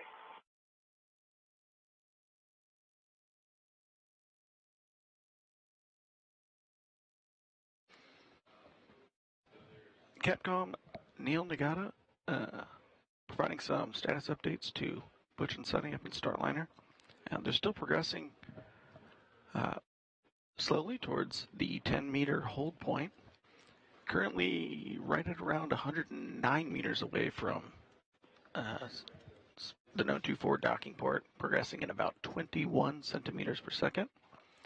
Once Starliner reaches the 10-meter holding point, it will hold for about 6 minutes to wait for nominal lighting. Part of the reason for that hold and the nominal lighting is to get enough sunlight in the right direction to help Starliner's Vesta cameras view all of the features of ISS for part of the image recognition part of the Vesta system, as well as it also helps the ISS crew continue to monitor Starliner from their side.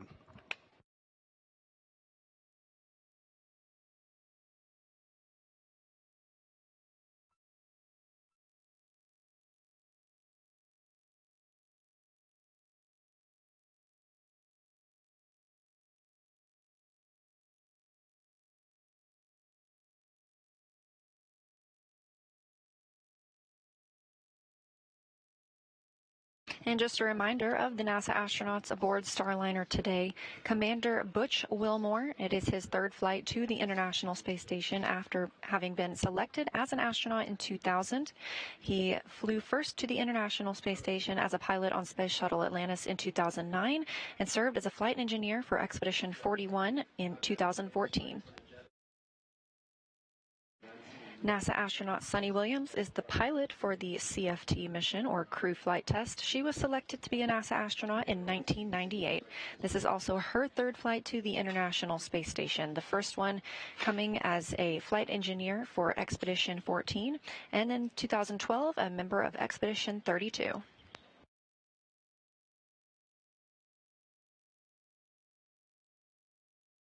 Starliner is now approximately 90 meters away from the International Space Station.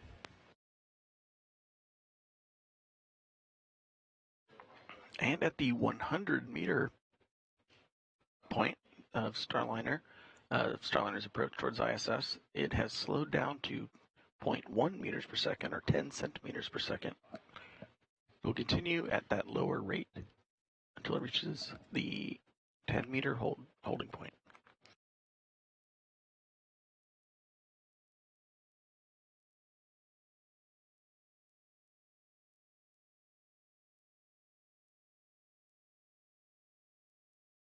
And to recap, we are again targeting a docking no earlier than 12:33 p.m. Central Time. This comes after some troubleshooting of some reaction control system thrusters. Those are also known as RCS thrusters on the service module portion of the Starliner spacecraft. We had 5 at different points, had 5 of those thrusters go offline, and through several hot fire tests, we were able to bring back 4 of those thrusters and obtain the go and the redundancy that we needed to enter the keep out sphere and approach the International Space Station for docking.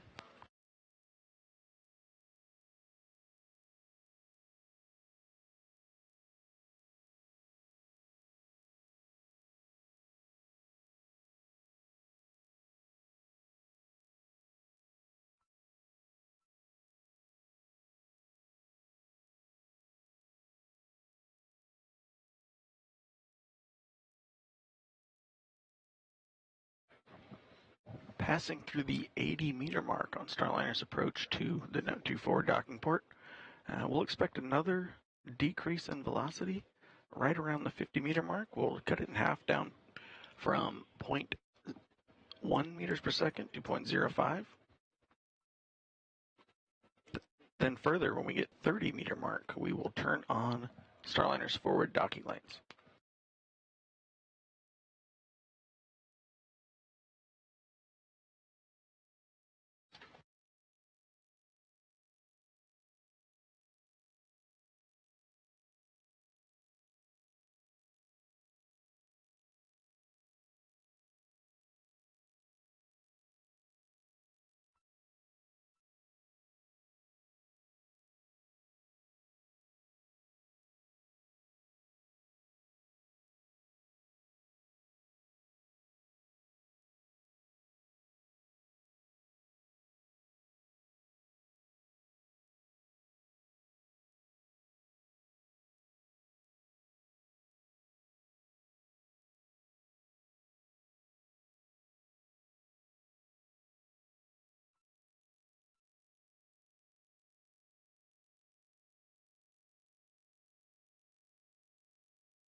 We are now 33 minutes away from the opening of the next docking window. However, we may hold at the 10-meter hold point for lighting to balance out and give us a better view of the international docking adapter that Starliner is targeting.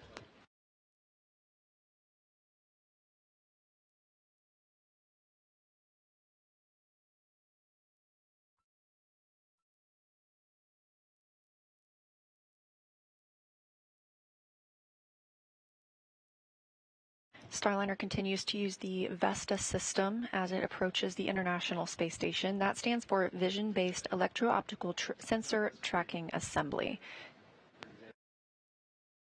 There are 2 VESTAs on Starliner so that we have fault tolerance. These include vision-based cameras, a long-wave infrared camera, as well as LiDAR.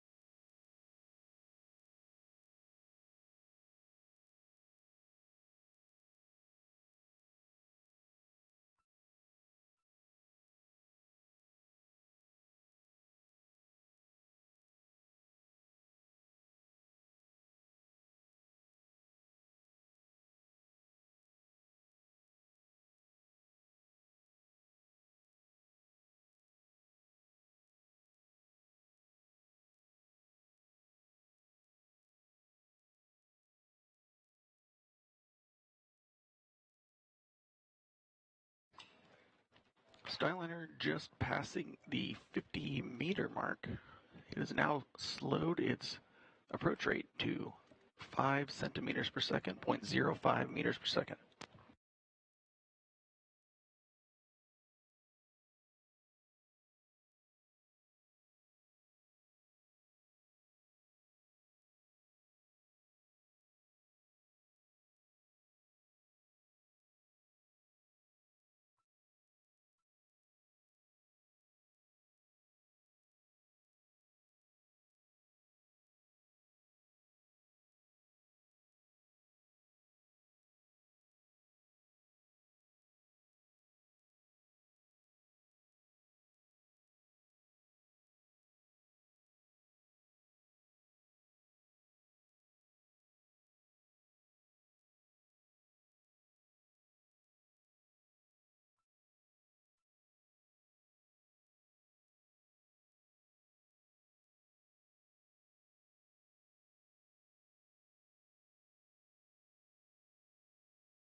Starliner continues to approach the International Space Station.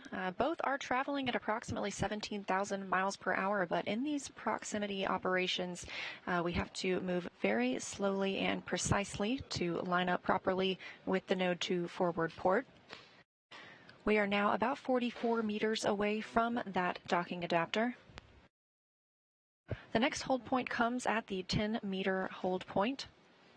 And again, we anticipate that we may hold here for some time while we wait for the lighting to balance out for Starliner.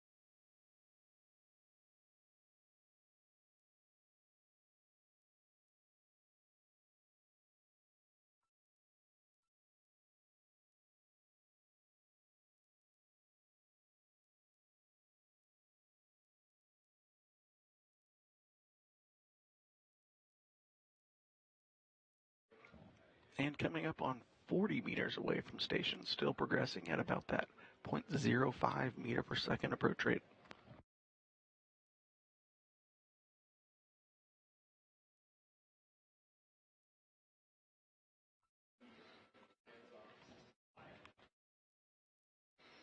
Starliner currently experiencing a period of relative darkness where the visual spectrum cameras aren't getting as much information from its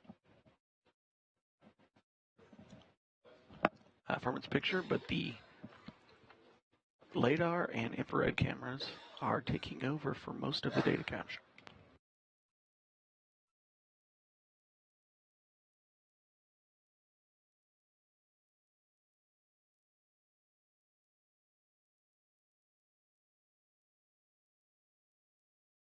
Again, this is NASA's Boeing crew flight test to the International Space Station, the first flight of astronauts aboard Starliner.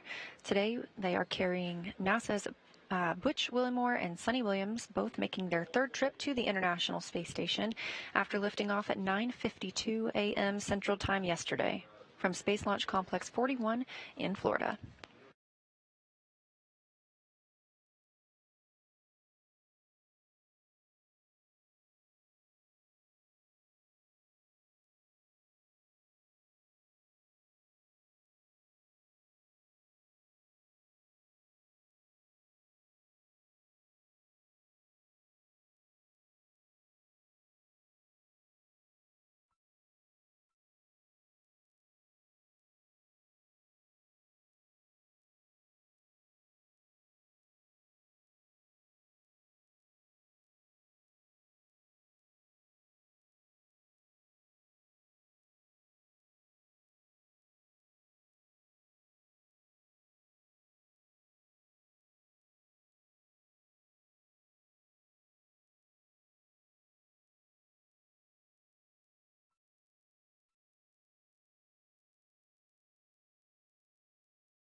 And we are coming up on 30 meters from the International Space Station, getting a beautiful view now of Starliner as it continues its approach. We are in an automated piloting mode at this time, so the crew is not having to command the spacecraft. Starliner is designed to automatically rendezvous and dock with the space station, but we have seen the crew take manual control of the spacecraft a couple of times during this flight test. One of those happened yesterday afternoon while we were in what is called far field operations. They essentially got to test maneuvering the spacecraft in case they ever did need to take manual control. And because that test went well, they did the same thing as we were at about the 260-meter hold point earlier today.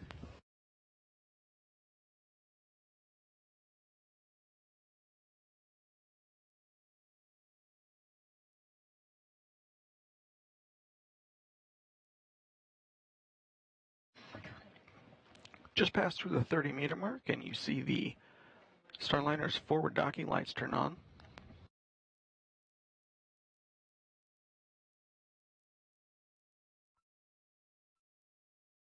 The station is getting a good view of Starliner with the lighting coming from that direction. We're waiting for the Earth to spin a little bit more, sun to move relatively, so Starliner gets a good set of lighting on station, and we'll continue the approach towards the No. 24 docking port.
Starliner nearing the 20-meter point, currently at about 22 meters away, still progressing at 0.05 meters per second. From Starliner's view, front of station is still fairly dark, using mostly the LiDAR sensor for feature tracking on the front of the docking, No-24 docking port. Currently, you can see Starliner's NASA docking system, NDS. The docking cover has been open for a long period of flight. Currently, the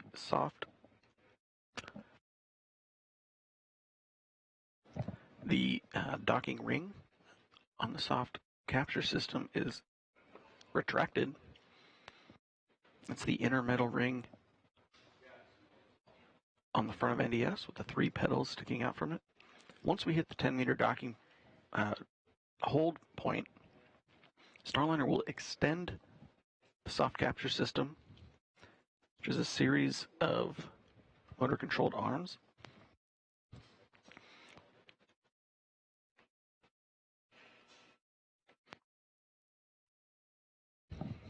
Once we start moving forward after the 10-meter hold point, those arms will remain extended. Starliner will approach the International docking adapter. Upon contact, there are several spring-loaded latches that will attach Starliner to station. Then, several minutes later, the arms on that soft capture system will retract.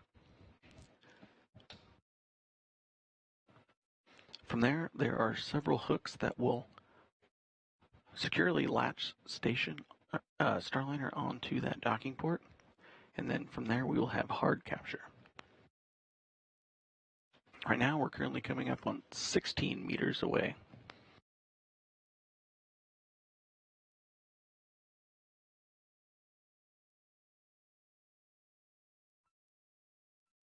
And again, we anticipate holding at that 10-meter hold point. This is a built-in hold, and we may wait here until we get ideal lighting. The International Space Station and Starliner are flying over Algeria and about to cross into an orbital nighttime. Again, we see about 16 sunrises and sunsets each day when traveling at orbital velocity. That's 17,500 miles per hour. In terms of relative velocity right now, Starliner is traveling at about 0.05 meters per second. And to translate that, that's about 1/10 of a mile an hour as it moves in toward the International Space Station.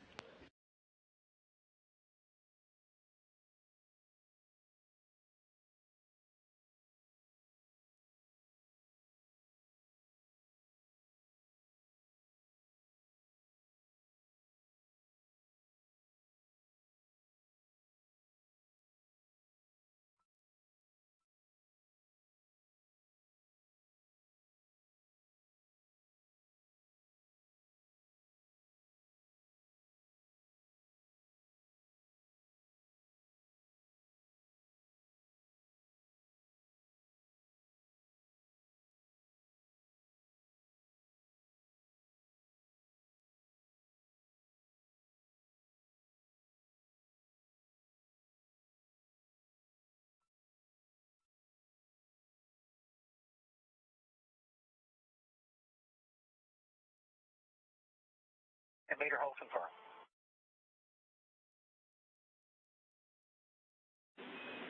Houston copies, and Starliner, we're expecting 6-minute lighting hold before NDS configures for docking.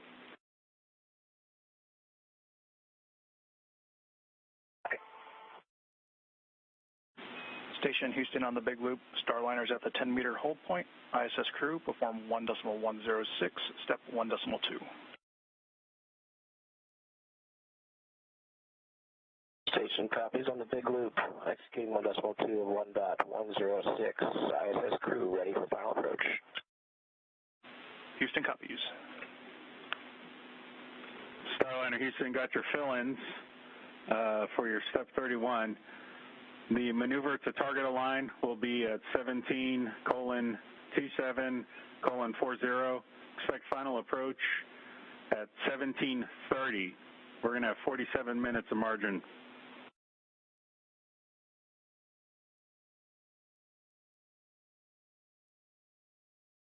Okay, 2740 and final approach 1730. We don't know if you said 40 or 00.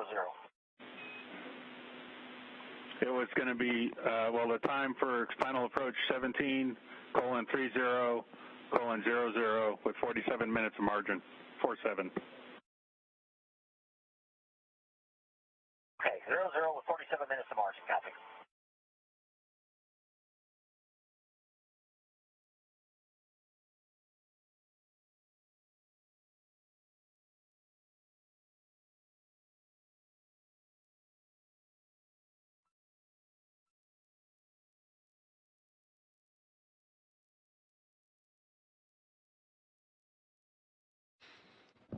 Starliner holding steady in the 10-meter hold point. Currently about 3 minutes and 50 seconds away until for the first phase of the 10-meter hold. We're waiting for better lighting for Starliner's cameras. In the second phase of the 10-meter hold, the NASA docking system will continue to finish its initialization.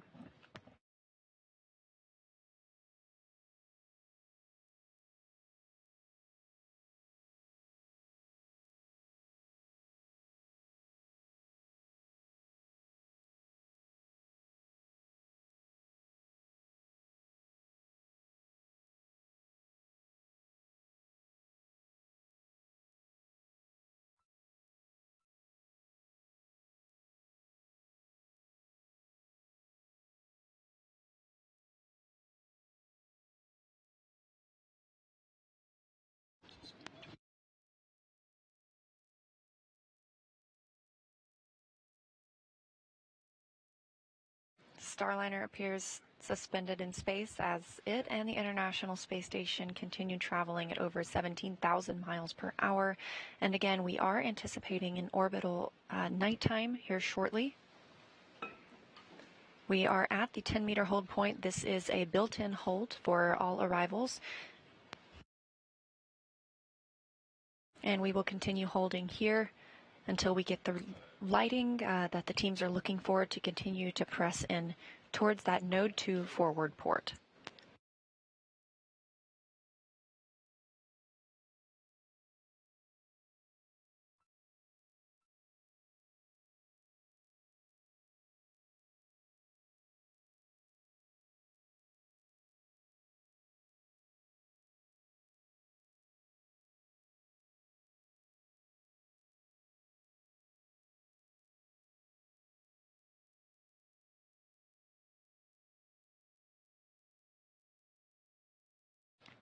With this close-up view, you can actually get a pretty good view of what the Vesta cameras look like and where they are. Those are the two black rectangular shapes in the upper right and bottom left of that front docking port area.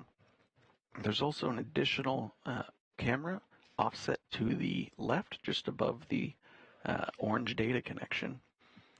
Those cameras are spread out in different locations to help better track different features on the front of the International docking adapter.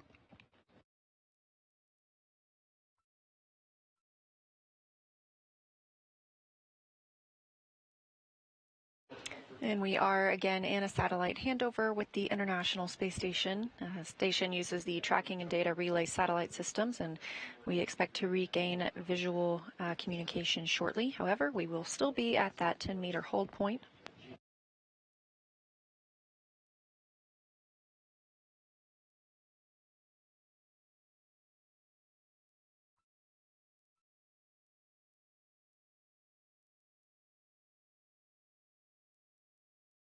Again, the docking window opens at 12:33 p.m. Central Time.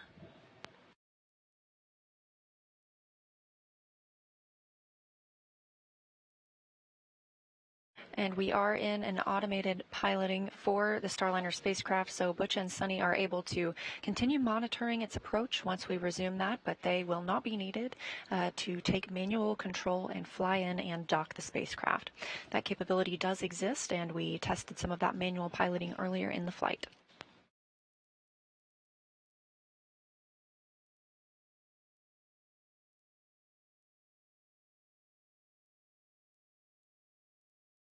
Houston, we just hit 10-meter hold 2. We're putting step 32 in work, if you're ready.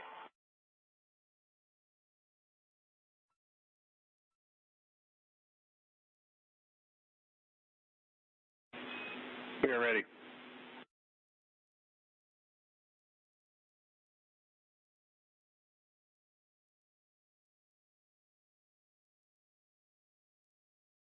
Again, Houston. We are ready. Okay, here goes, step 32. Here we go. Roger.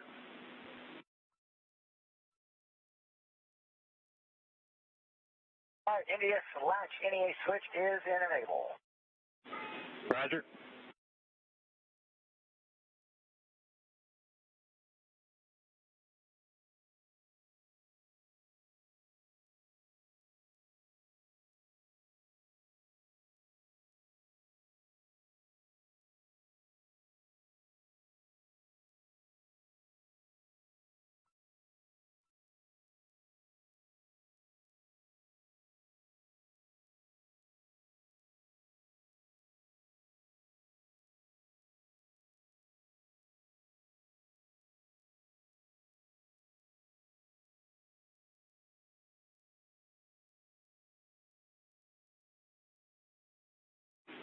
Starliner reactivating Mustang.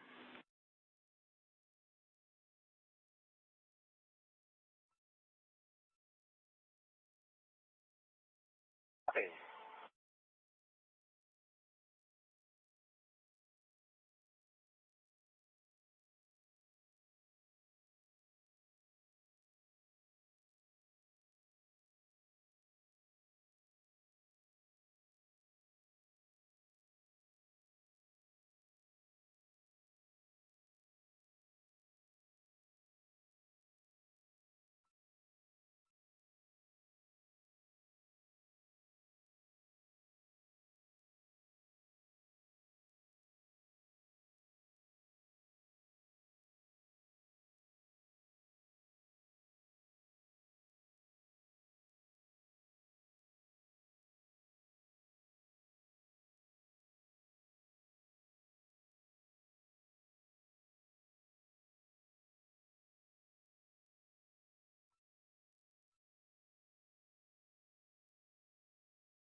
Continuing to hold at the 10-meter point while the NASA docking system extends the docking ring, or the soft capture ring, I should say.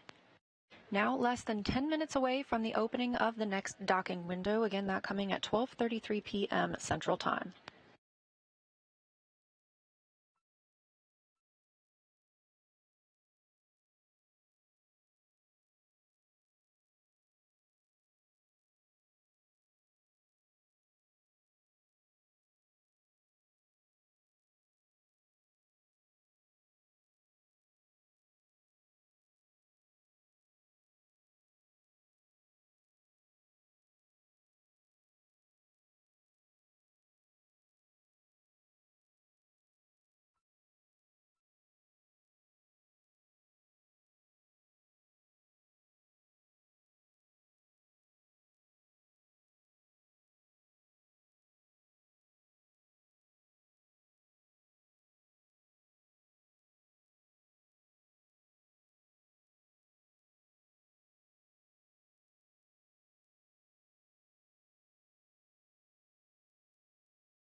Starliner, Houston on a big loop, NDS and entry cover are configured for docking.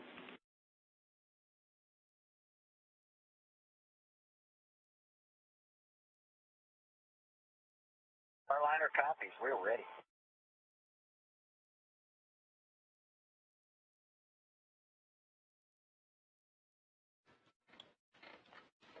Captain Neil Nagata and Commander Butch Wilmore, both confirming that they see NDS ready for docking.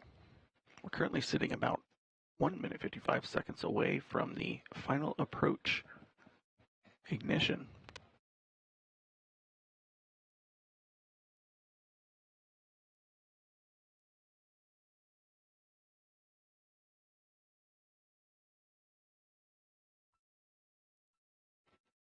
During the last 10 meters, you'll see Starliner approach at a very slow rate, similar to the last 50 meters that we saw coming in the approach corridor.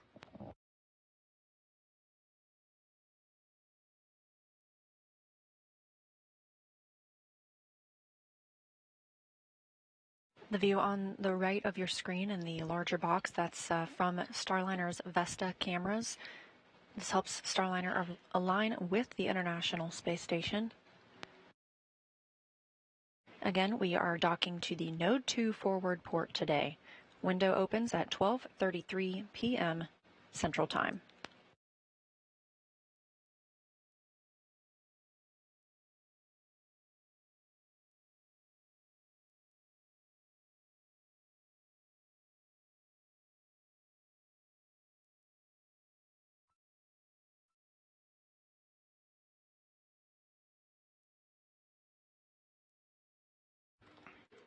And we're looking about 30 seconds away from the final approach.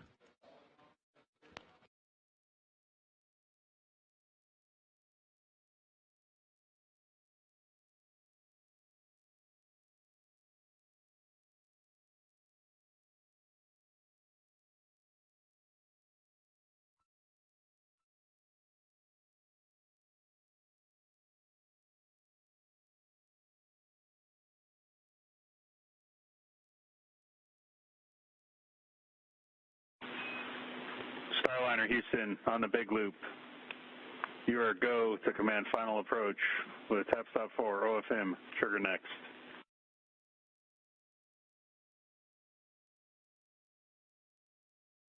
Here comes the Sunny's putting in the trigger next. Tap stop 4.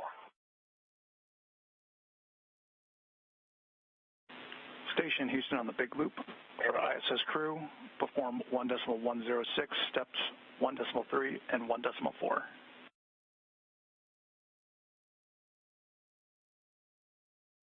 Station copies, executing 1.3, 1.4, 1.106.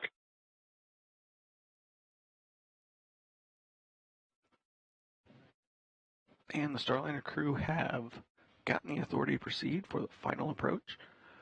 Starliner is currently at just over 9 meters away, approaching at about 0.05 meters per second, or 5 centimeters per second, towards the Node 2 forward docking port.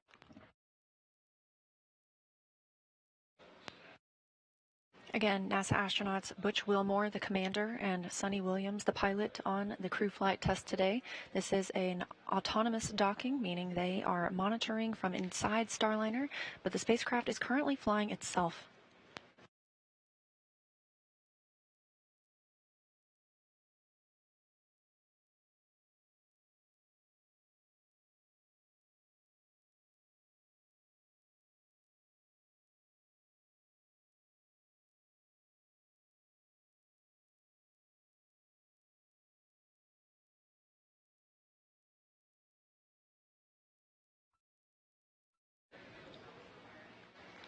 Starliner now less than 7 meters away from the International Space Station.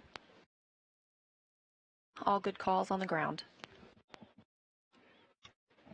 Estimated time of contact is 2 minutes.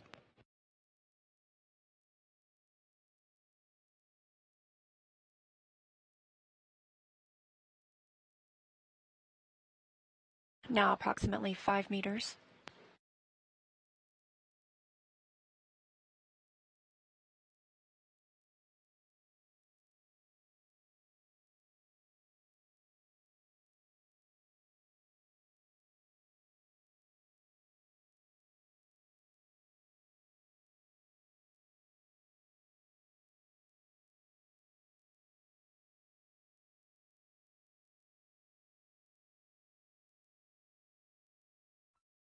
And Starliner passing through 4 meters.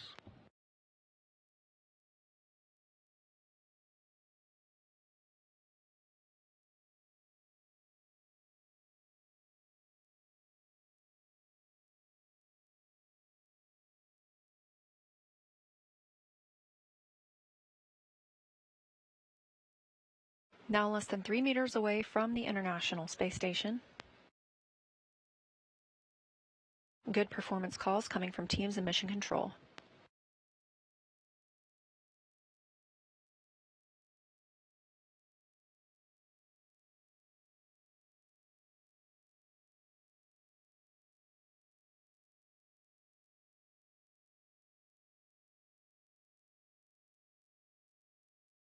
Starliner at 1.5 meters away, currently about 25 seconds from docking.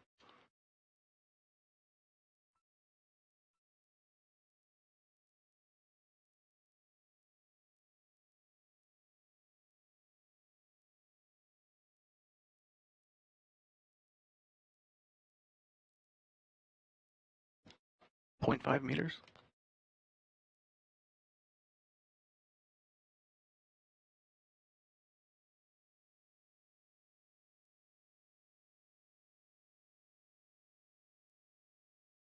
Contact capture. We see the same.